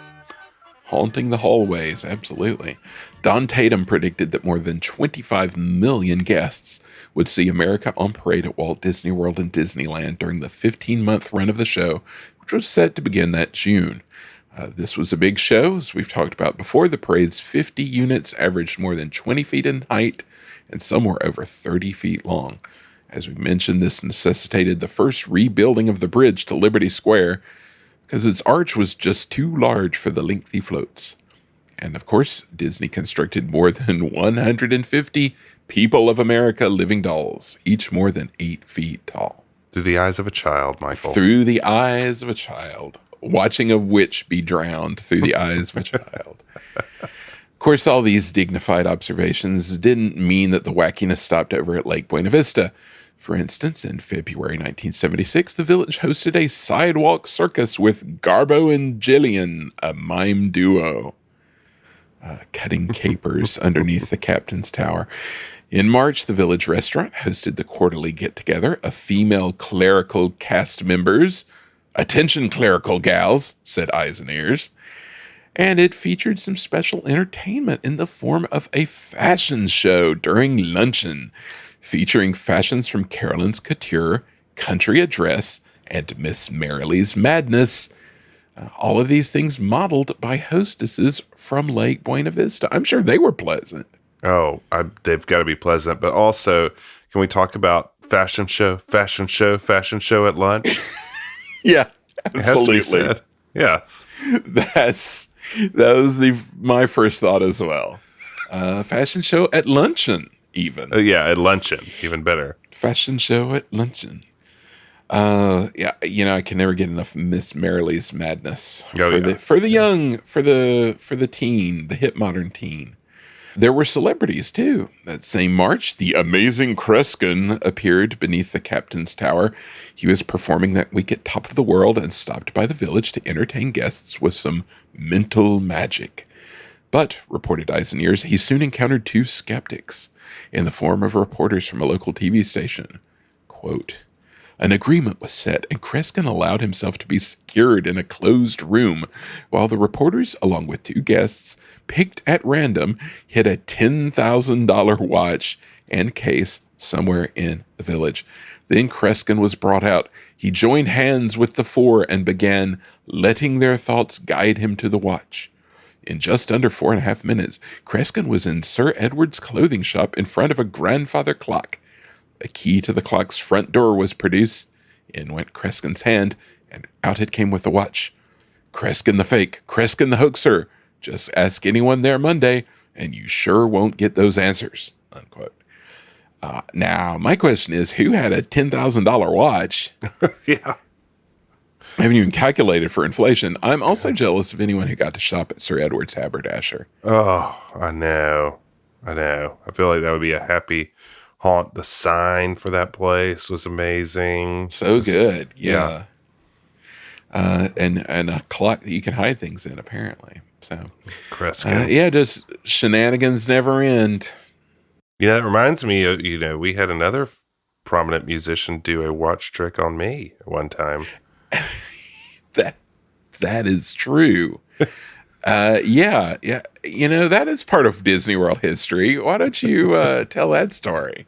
Well, we were at Ohana one night, and a guy comes up and asked if he probably asked if we like magic, because that's usually how magicians start. But he asked if he could do a magic trick, and we said yeah. And he proceeded to do a sleight of hand trick where he took my watch off my hand without me knowing it. And, but he did it like he was trying to do some other trick, like try and make something come in your hand or come out of your hand. Yeah, it was a misdirect. And he played it up like he was just like this bumbling idiot guy. And it was really awkward and uncomfortable. And so he's like, sorry, it didn't, I don't know, it didn't work. And just kind of walked off. And we were just like, oh, yikes. And then he came back and he's like, by the way, here's this. And it was your watch. That's right. And who was that magician, Michael? That was Mr. David Blaine, working the crowd at Ohana. This was Ohana early days, BTW. Yes, the glory days, if you ask me. And before, like, David Blaine was a thing. And then, several months later, he's on TV, had a special, and we're like, that's the guy from Ohana. Who was doing like parlor really tricks. Clumsy close-up magic, going table to table at Ohana. He was really good at it. He fooled me. I mean, it was a great trick. I mean, the whole like awkward thing was, like you said, a misdirect. But and you had no idea your watch was gone. Right. But it was smooth. It was good. But also very strange, because why is there someone going around doing magic tricks in Ohana? But that's true. That feels like something that would happen in the 1970s. And so, you got to approve of that. Yes, absolutely. What a moment. It was a moment. It was part of our remembering the magic. It was part of our Disney. That is literally remembering the magic. That's true. Well, on May 1st of 1976, Disney announced plans to expand their monorail and transportation system. In an Orlando Sentinel article, Disney officials revealed their plans to expand the monorail line to the International Showcase, then in the planning stages below the transportation center, and then on to Lake Buena Vista and a multimodal transportation center served by air, rail, and bus. On planning maps from the time, this was situated where World Drive meets 192, similar to where Walt-era plans would have it. Disney had plans to have the center connect, quote, bus, short takeoff and landing aircraft, and possibly Amtrak, end quote, though, according to Disney's Bob Allen, it's in the dreaming stage. This is considered long-term in the late 1980s, he said. Allen went on to say that the Stoll Strip was more feasible than its earlier incarnation near the Transportation and Ticket Center due to the payload ability of newer aircraft, opening the viability of flights from places like Miami and Atlanta. Michael, I love a multimodal transportation system. Dreams of multimodal transit. If they would have built this, it would have been much more efficient for any kind of like expansion to the Orlando airport, all that stuff. B, you would have had the precedent of the monorail being just all the way down. It would have been much easier to expand. Yes, as originally and most beautifully planned, way back at the very, very beginning, to run it down the spine of property, have people arrive down on 192, have that be the gateway, and then bring them right up through property. It would have been perfect. Truly would have been. I feel like most of our youth in the 80s and early 90s was spent reading the occasional article in the Sentinel about how a high-speed rail from the airport was almost on its way, like almost getting ready to be built. And, Eisner always hinting at that sort of thing. And then it just always not happening. And guess what? It's still happening today. So stay tuned to that. But on to happier news. River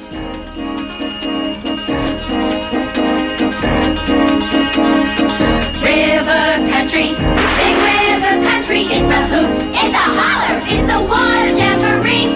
River country, big river country. If you're hot around the collar, it's a cool place to be.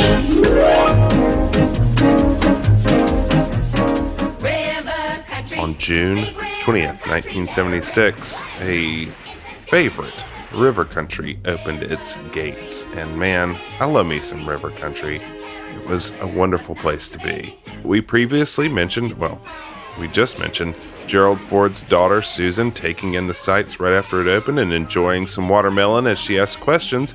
But perhaps the most famous visitor in those early days was Huck Finn himself, and he recounted his visit in a 1976 Disney News. So if you will allow me, I'll give you a little Huck Finn. Please proceed, yes. Personally, I wouldn't give a dead cat for a cement swimming pool. Same dang thing as a bathtub, if you ask me. First thing you know, here'll come somebody and throw in a bar of soap and tell you to be sure to scrub behind your ears. Not for me by a long piece of road. The only proper place to go swimming is in a pond. If you can't come on one, a creek will do. But a pond is best. Now these Disney people have really got something in the line of swimming holes in this place they call river country. Of course, there ain't no river, and it ain't no country. They put her smack in the middle of Walt Disney World. But outside the name, it's a mighty fine place. Now, I'm going to interject here because they really have a problem. They want to call it the old swimming hole so bad. Yes. And somebody is still grinding this axe about this name. Yes. I mean, there had to be some internal conflict about this. Clearly. You can't call it that, but I will call it that in every press release I put out. That's right. The subtitle. It's if there is a parenthetical Walt Disney World attraction, it's got to be River Country, the old swimming hole. The old swimming hole. I just am sad that if River Country had come along maybe about 15 years earlier, we would have had some sort of Moochie Visits River Country special. Oh, for sure. I mean, if not have Moochie portray Huck Finn himself at River Country. That is, that would have been amazing. Luckily, we do have Huck Finn. What is it with the, Huck Finn, Mark Twain voice in Disney? They, really get into this all the time. Do. All the time. Well, it's because they were born humble. Fortunately, it wore off. Yeah, they love the decades. They love it. Yeah. He goes on to outline all the slides and attractions in River Country and adds, quote, "If you get hungry, which I mostly do, they got a little bit of most everything there at Pop's Place, about as far as you could fling a rock from the swimming hole, and some picnic tables where you can sit a spell and eat. You can't get possum and sweet potatoes, but they got sarsaparilla and considerable other good things." Oh, Pops. It's been a long while since I've read Huck Finn, but I don't know how into possum and sweet potatoes he would be. Maybe sweet potatoes. I don't remember any possum, though. I have to sarsaparilla, though. That's good stuff. I mean, come on. I also found out in looking at this that Pop's Place reportedly got its name from Disney folks in California who used to frequent a lake resort there called Pop's Picnic Willows when they were kids. And I had to include that because I'm obsessed with finding out more about Pop's Picnic Willows. That sounds... What a great name. Oh my gosh. We need to call, up in the mountains somewhere, we need to... one of our holdings, we need to just rename Pop's Picnic Willows. I think that's a great and charge admission. It's so good. Imagining what Pop's Picnic Willows would be like. Pop's Place, great name for a snack stand. Good It stuff. lived up to the name too, man. That picnic area in Pop's was just so. It's just I don't know, quintessence. It had everything. Man, it was just a perfect fit. Yeah, for what it was. Well, I mean, they just do everything that Fred Jerger style rock and all that wood treatment that they did back in the 70s. That style of wood treatment they did everywhere, and just the whole aesthetic for River Country was so perfect. It was great. Really was. On May 1st, 1977. The Empress Lily opened at the Lake Buena Vista Shopping Village. Lillian Disney Treans was again on hand to dedicate this faux paddle wheeler riverboat that was named after her, and evidently gave the boat a good whack with a bottle of bubbly, because that's all the newspapers wrote about. She really did hit it hard. It was very hard hitting.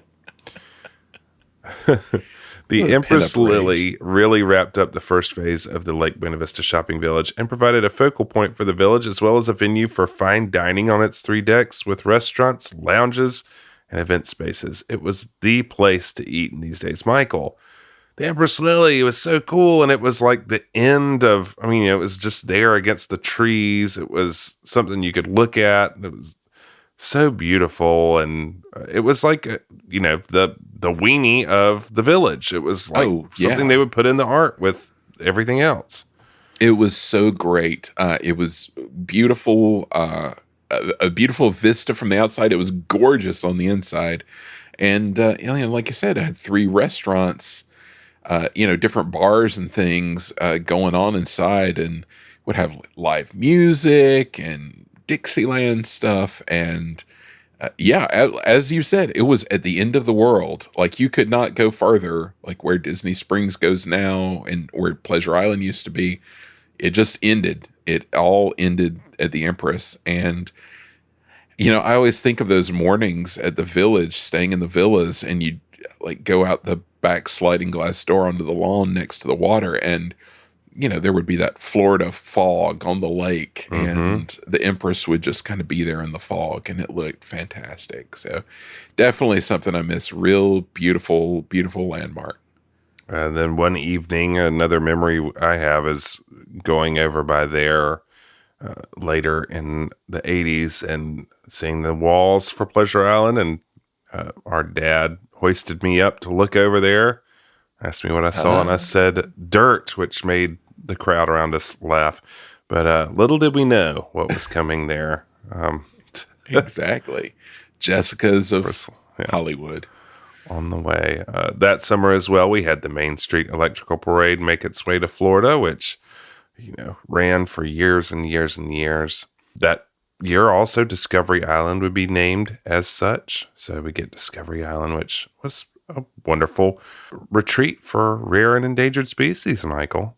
Yeah, very scenic place to stop. Take a motor launch out and spend an afternoon on the island. You can go out on the beach and see some giant tortoises and hold a parrot and do all sorts of things. It was a lovely place.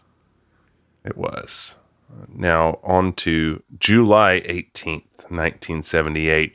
The Lake Buena Vista Office Plaza opens. And it opened with a Chamber of Commerce juice forum. So again, big citrus, man. Absolutely. What happens at the juice forum? I want to get invited to a juice forum. Or maybe I just hold my own. I think you should. Why not? You're really close to the Office Progress Plaza. City Juice Forum. Yeah. When we have our event, we should just call it the Progress City Juice Forum. We should do it there. Why not? True. Exactly. Do it in the atrium. Yeah. So this was a $5 million, 100,000 square foot building. This was the beginning of a plan that originally called for 9 5-story buildings and at least 2 15-story towers. This project was originally called Commerce Commons, which I thought was nice. Michael, this would have been a big deal for Lake Buena Vista, and was Disney kind of moving in a direction of, being more of a interacting with Orlando and working on commercial real estate.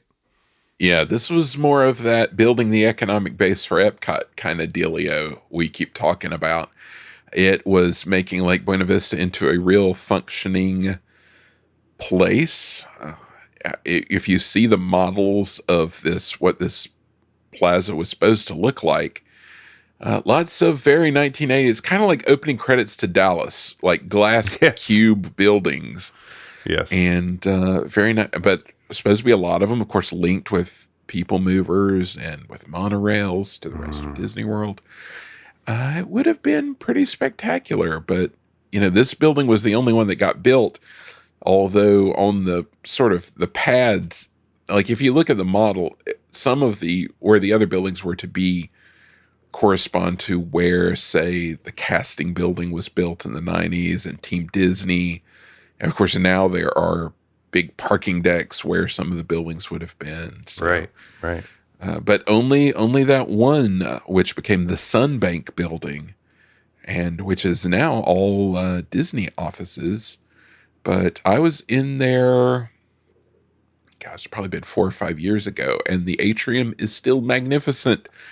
Running water features and trees, and it is a delightful step back in time. And they had a picture, or more than one picture, several pictures from that atrium in the Gardens of Walt Disney World book that came out in the 80s. I was always so confused about where that was, but it's beautiful, beautiful place. Yeah. Now, of course, they had to be state of the art. They had not an ATM, they had drive-in American Express traveler's check dispensers, which is very specific. They also had international and domestic banking exchange. They were counting on, all the dignitaries and international folks coming to and from Epcot at this point. So, perfect solution for that. Yeah. Get some crypto. I'm sure by now they'd be get handing your out Dogecoin. Dogecoin, yeah, exactly. Yeah.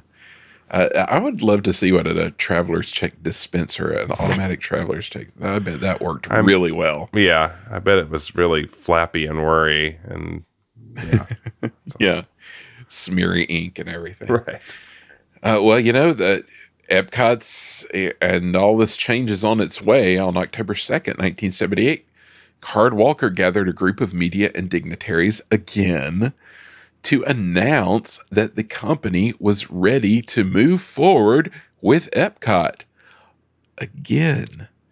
And this time, Jimmy Carter was present. Oh, yeah. Jimmy Carter was there. Maybe that's why it worked this time. It took Jimmy Carter to put it over the top. The occasion was the 26th World Congress of the International Chamber of Commerce, held at Walt Disney World, which was quite a coup because it was usually held in like world capitals and things. But it was a big deal. That's right. Big deal. In his address to the group, Card announced that Epcot was now planned to open on October 1st, 1982. And he was right this time. He went on to describe this new Epcot concept. At long last, this was the park we would come to know in decades ahead. Future World and World Showcase, all contained in one park. He used the opportunity to press for corporate and international participation in the park, although he said that 10 countries had already signed letters of interest to be included in Phase 1. 10 countries were Mexico, Japan, West Germany, Morocco, Canada, Israel, the UK, France, the United Arab Emirates, and Italy. So they got, let me see, all but 2 of those they wound up getting. So not bad. Morocco, man. It was in there in the end of the jump. They had their eye on it, yeah. Exactly a year after the ICC event, on the 1st of October, 1979, ground was broken at last on Epcot Center.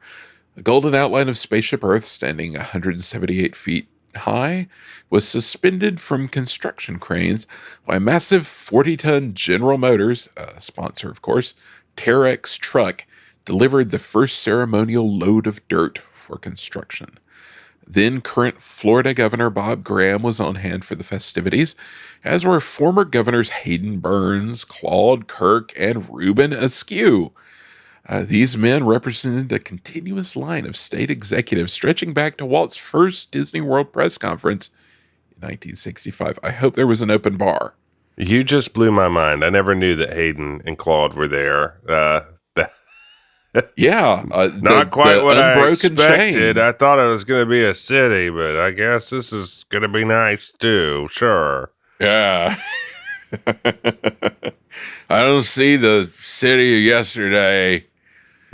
I don't know where it is. I can go home and watch. I got the clouds. The magical world of Disney. Disney World of Color. The Disney World of Color. Yeah. Oh man, yeah, they were all there, and it just kicked off construction. The next 3 years would focus greatly on the construction and promotion of Epcot Center. When talking about the construction of Epcot, Michael, we have to mention that one of the greatest songs of all time about the Imagineering process was written in regards to the construction process of Epcot. In fact, it's the only song I can think of that is exclusively about the Imagineering process. Yeah, that's true. This was a time of great focus on Imagineering and on how things happened, and a real behind the scenes era that we don't really get anymore. And that's right. Quite a song and quite a performance. That's right. This is from a special called A Dream Called Epcot. And I'm just going to play it.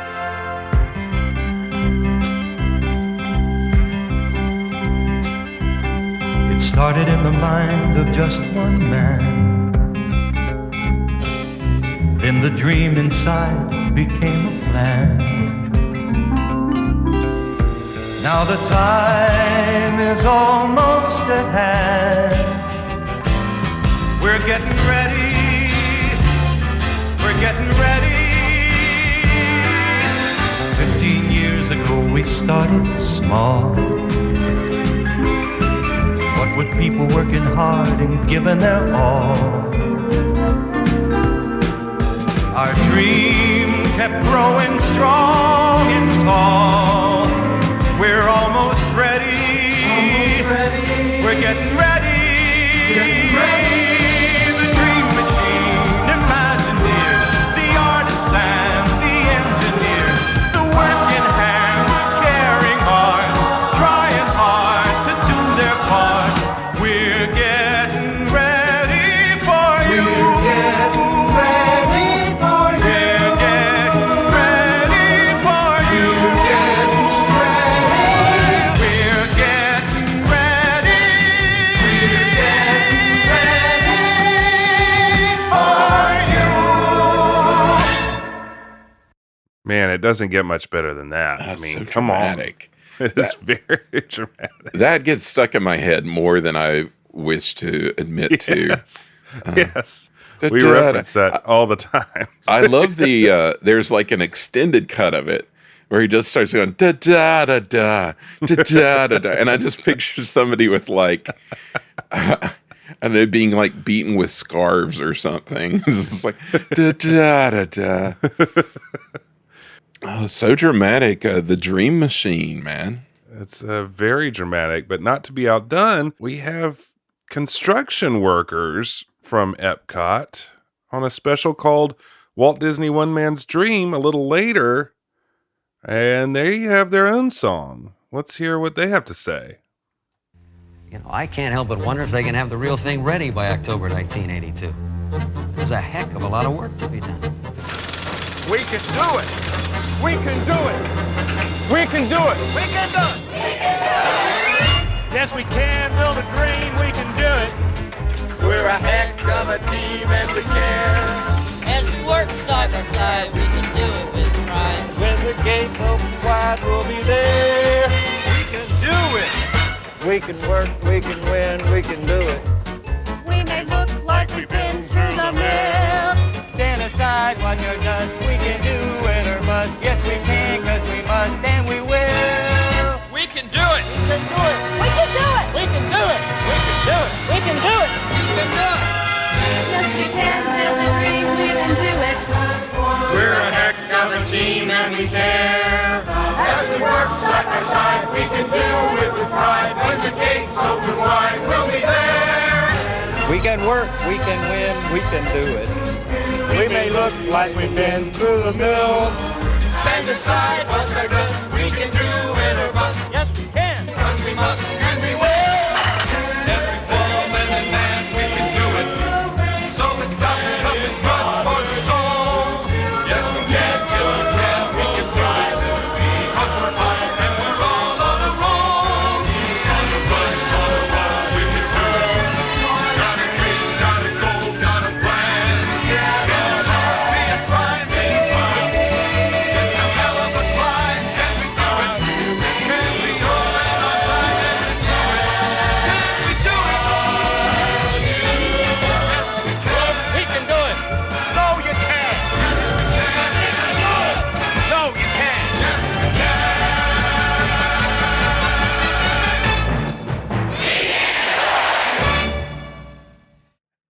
Well, so defiant. This It's is very like defiant. the Les Miserables One More Day of Disney. Yeah, I mean, yeah, you got to see this in video form because it's unbelievable that this was a decision that was made to do this. I was about to say, you talk about things that would never happen now. This is a billion times better with the video component because, like you said, it is construction workers. As you can probably tell from the audio, it's real construction workers. And man, they are gnarly. Yeah, it's a different time. It's like the people who lived in the refugee raccoon mobile home. Yeah, really. Lots of denim, no shirts, and construction hats, and like cigarettes rolled up in the sleeve or whatever. It's some tough guys. I mean, yet again, this is a giant construction project. They were up against it again. It's, we can do it was a big motto for them. So yeah, it was. It was on posters and buttons and bumper stickers, and it's just amazing that it made its way to, like a primetime TV special like this in such a public-facing fashion. So being like, oh, you think we can't do it, Carl Reiner? Well, we can.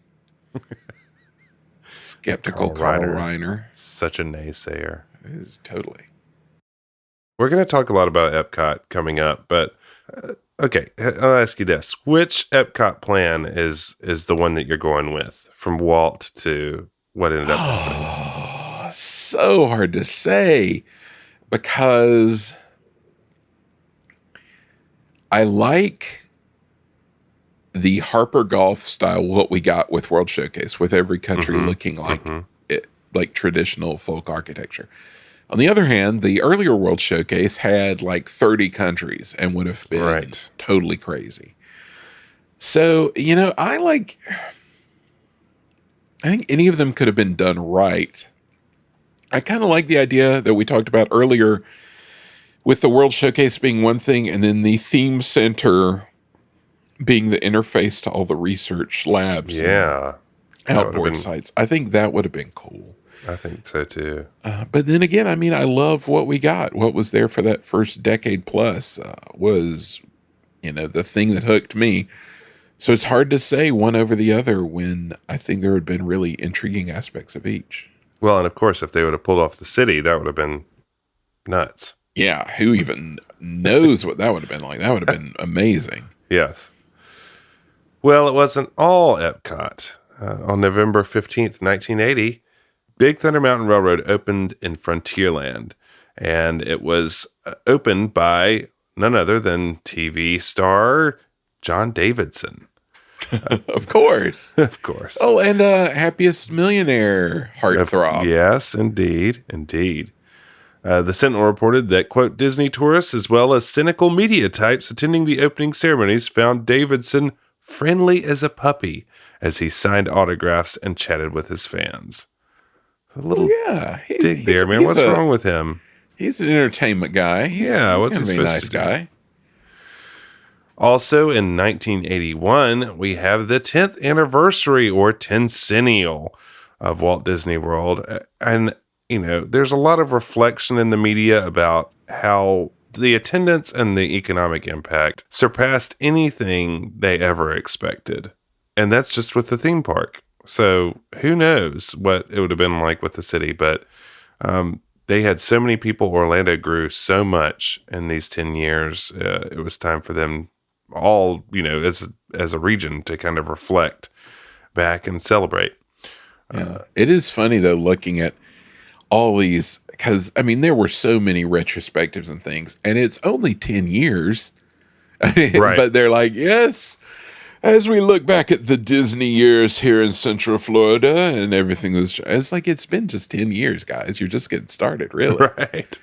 But it had changed the town. I mean, absolutely. Completely changed it. So a group of hoi polloi got together on October 3rd, 1981. Sentinel reported, quote, actor Hugh O'Brien has got him. So does Florida Senator Paula Hawkins. astronaut Scott Carpenter, and Orange County Sheriff Lawson Lamar. They've all got the ears, the Walt Disney World Tencennial Souvenir ears. They got them at the inaugural dinner at the Contemporary Hotel Ballroom of the Americas Thursday night, where everyone who was anyone in the first Disney decade gathered to celebrate for the honest-to-goodness fun of it. Celebrities included astronauts and actors, performers and politicians, Mickey and Minnie. The plentiful wine added to the Disney spirits as guests serenaded by an orchestra dined on lobster and tenderloin, cooked just right, of course. The dinner party was capped off with a wildly accepted review by the kids of the kingdom, those singing and dancing, clean-scrubbed Disney darlings, accompanied by the numerous animal characters expected at a Disney affair. Truly Fantasyland stuff. Man. I love that. The kids of the kingdom were wildly accepted. that is amazing. That's sort of a faint praise. Like, we accept you. There's some salt in the Sentinel, man.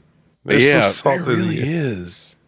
This is an event we never hear about, but I'd like to know more about all these astronauts and actors.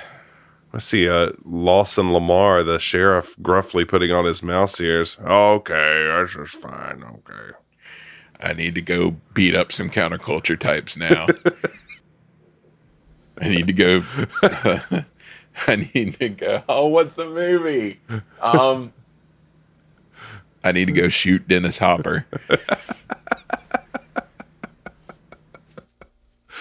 Oh, man. Also on October 3rd, who other than Bob Hope presided over the grand ceremonies ringing in the 10th anniversary.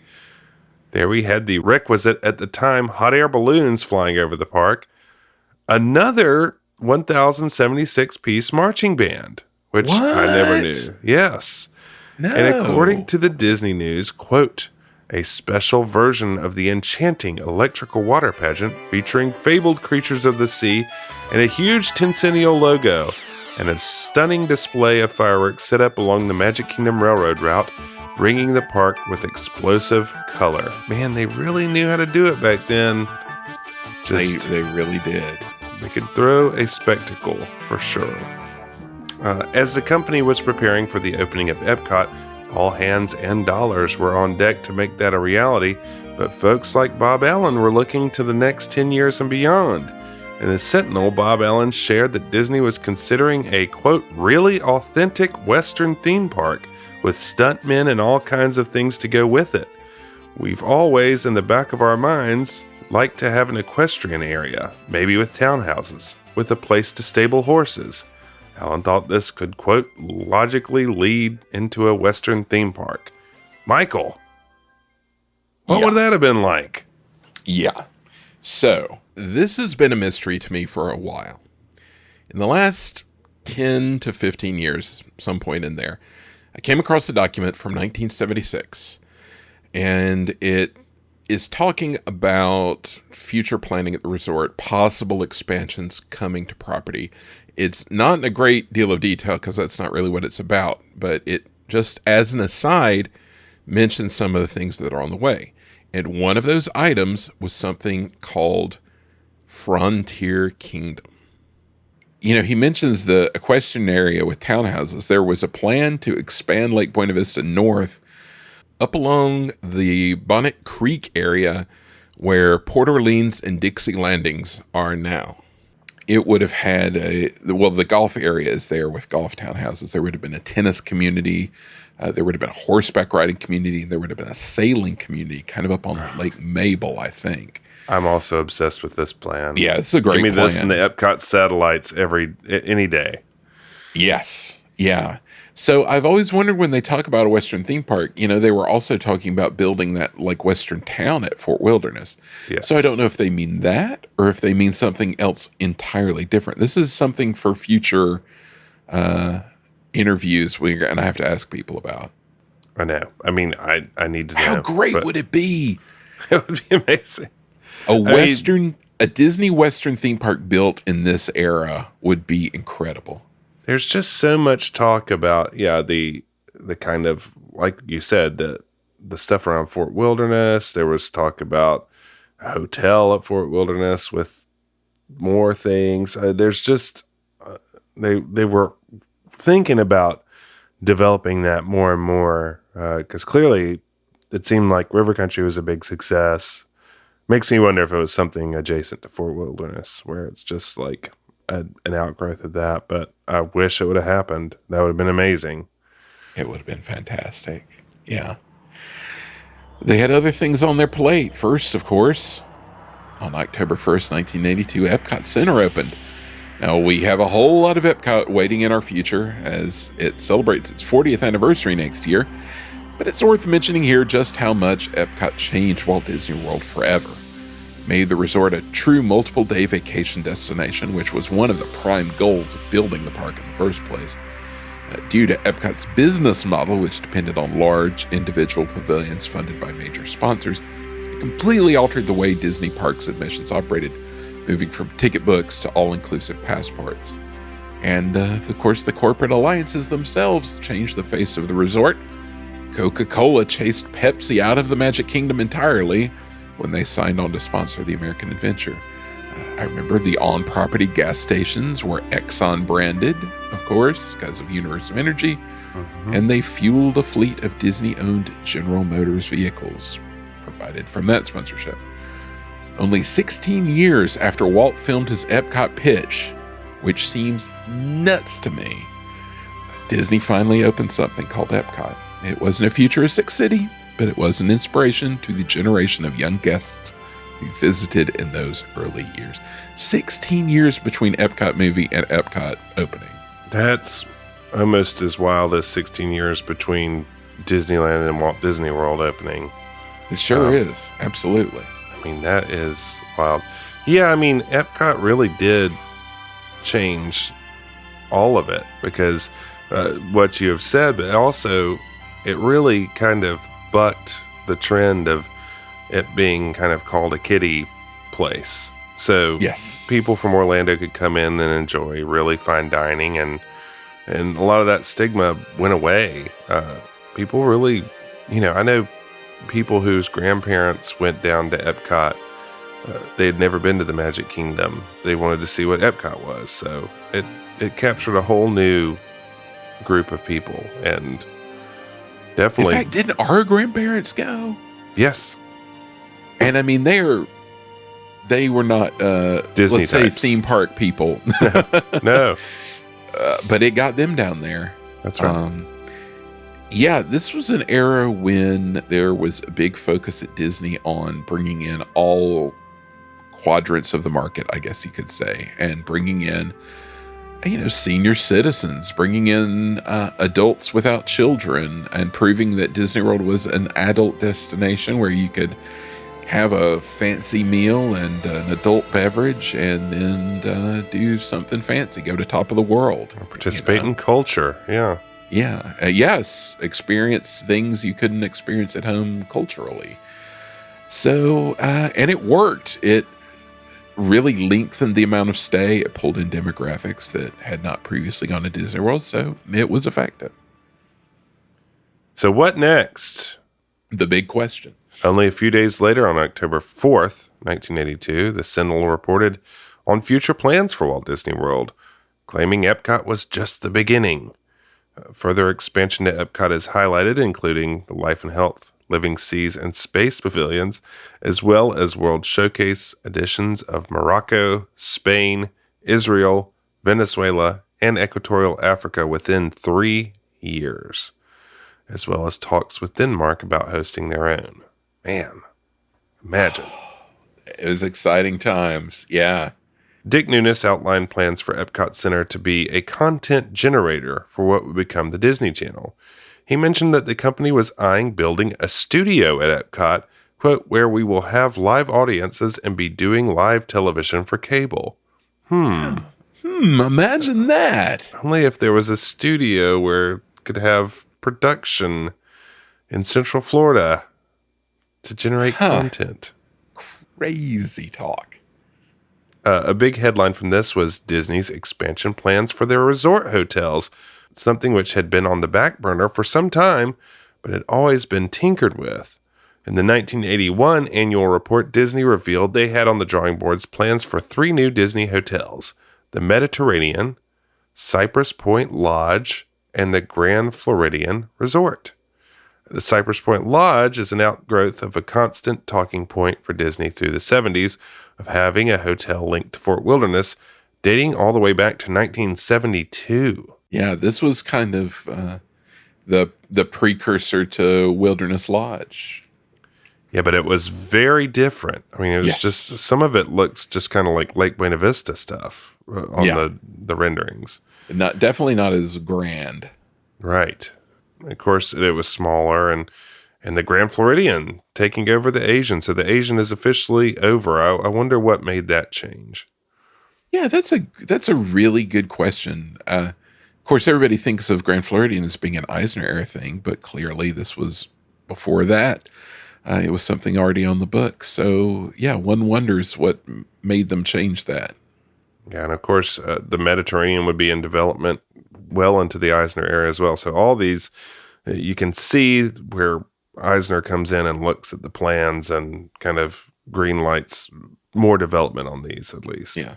He kind of got into the file cabinets and said, show me what you got. That's right. Also on tap were 4 hotels for the Hotel Plaza: the Buena Vista Palace, a Marriott Hotel, a Hilton Hotel, and one operated by Lowe's. Now, Marriott we will hear from a bit later.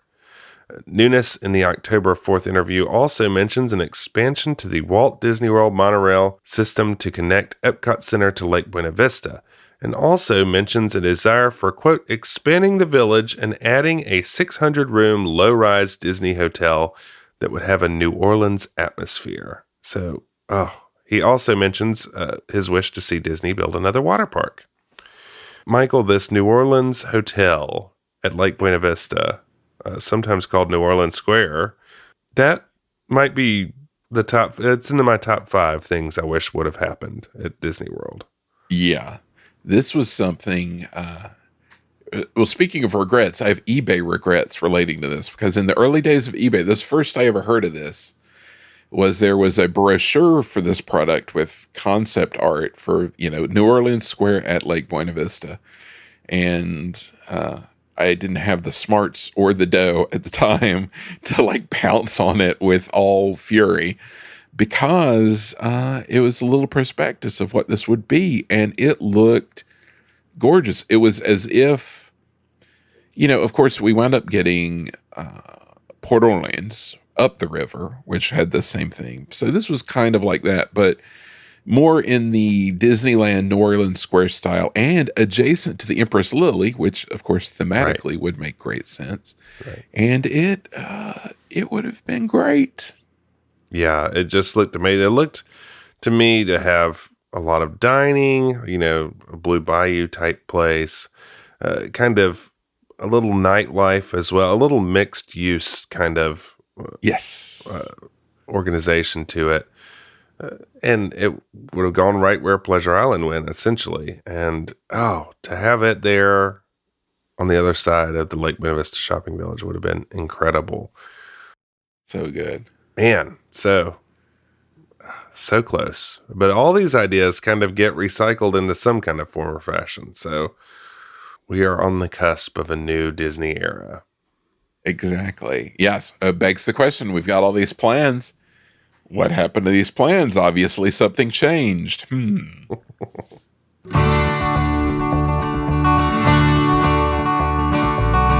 me take you on a moonlit ride. I'll show you how to live. I'll show you how to fly.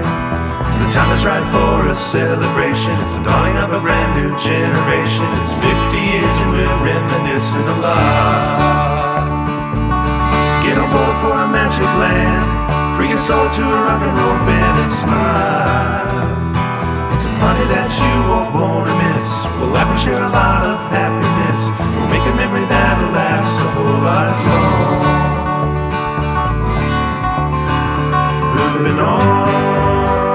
Moving on to find a brighter day. A brand new world, a warmer kind of sunrise. A misty kind of moonlight in her eyes.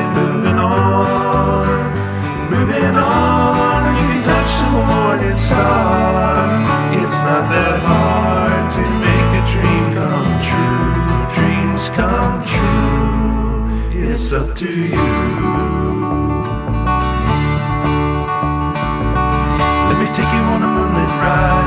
I'll show you how to live, I'll show you how to fly. The time is right for a celebration. It's the dawning of a brand new generation. It's 50 years and we're reminiscing a lot. It's 50 years and we're reminiscing a lot. It's 50 years and we're reminiscing a lot.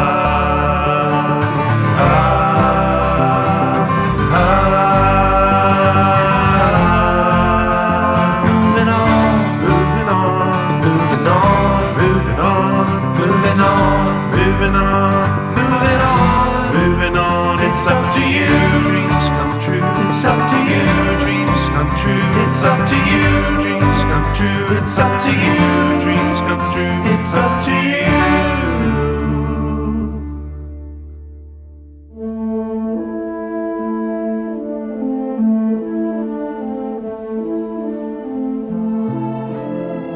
That wraps up part 2 of our 50th anniversary celebration. We made it to Epcot, Michael. Epcot is open. The culmination of Walt's dream, so we are told. They finally made it happen. They did it. Marty Sklar says so. Yes, and we have a lot more coming. I mean, we'll see how Epcot does and what the next decade has in store. A lot of big changes coming up soon. Change is a-coming. Change is gonna come, and it's gonna come fast. Like it never came before. So, tune into that episode coming up soon. Michael, it's a time where we check in and see if anybody has joined our Patreon. Has anybody? Yes. Yes, someone has. We'd like to welcome our friend Steven to the Patreon. We appreciate him joining up, as we appreciate all our patrons. He'll be getting, of course, early access to our episodes, getting a packet of Progress City swag, some bonus audio, some other goodies, and of course our subscribers at the silver level will be joining us for our monthly exclusive history live stream. We have a fun group chat and talk about all sorts of history things, have some rare videos, some rare pictures, and just have a good time. So we thank all our patrons. You can join us, of course, at patreon.com/ProgressCityUSA. We thank you all for supporting us and look forward to the next live stream. And if you want to get in touch with us for anything, you can email us at podcast@ProgressCityUSA.com. We love hearing from you folks. We're also on Twitter. Michael's at ProgressCityUSA. I'm at Jeff G. Crawford. And if you have a chance, please rate and review us on your podcast platform. So that about wraps it up for this week. We will see you very soon to discuss Walt Disney World's second decade, the 1980s, and see what happens in that era. So from all of us to all of you, we wish you well, and we will see you next time.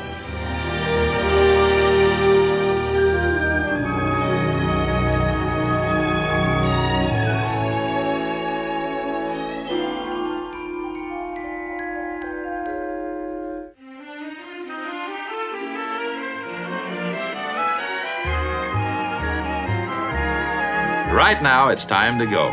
Remember, everything you've seen here in our all-electric city is really possible today. so if you know any cities looking for a new springtime of progress, tell them about Progress City. Thanks for joining us. They call it progress, progress. Our time is at an end. We'll be seeing you again next time at progress, progress. We'll meet at Progress City, USA. You've been listening to the Progress City Radio Hour, created by the folks at ProgressCityUSA.com. We're also on Facebook and Twitter at Progress City USA. If you want to contact us, please write podcast@progresscityusa.com. The Progress City Radio Hour is recorded at Arbor Ridge Studios in Chapel Hill, North Carolina, on the web at arborridgestudios.com. The title theme was composed by Jeff Crawford, whose music can be found at jeffcrawfordmusic.com. Please join us again soon for another Progress City Radio Hour. They call it Progress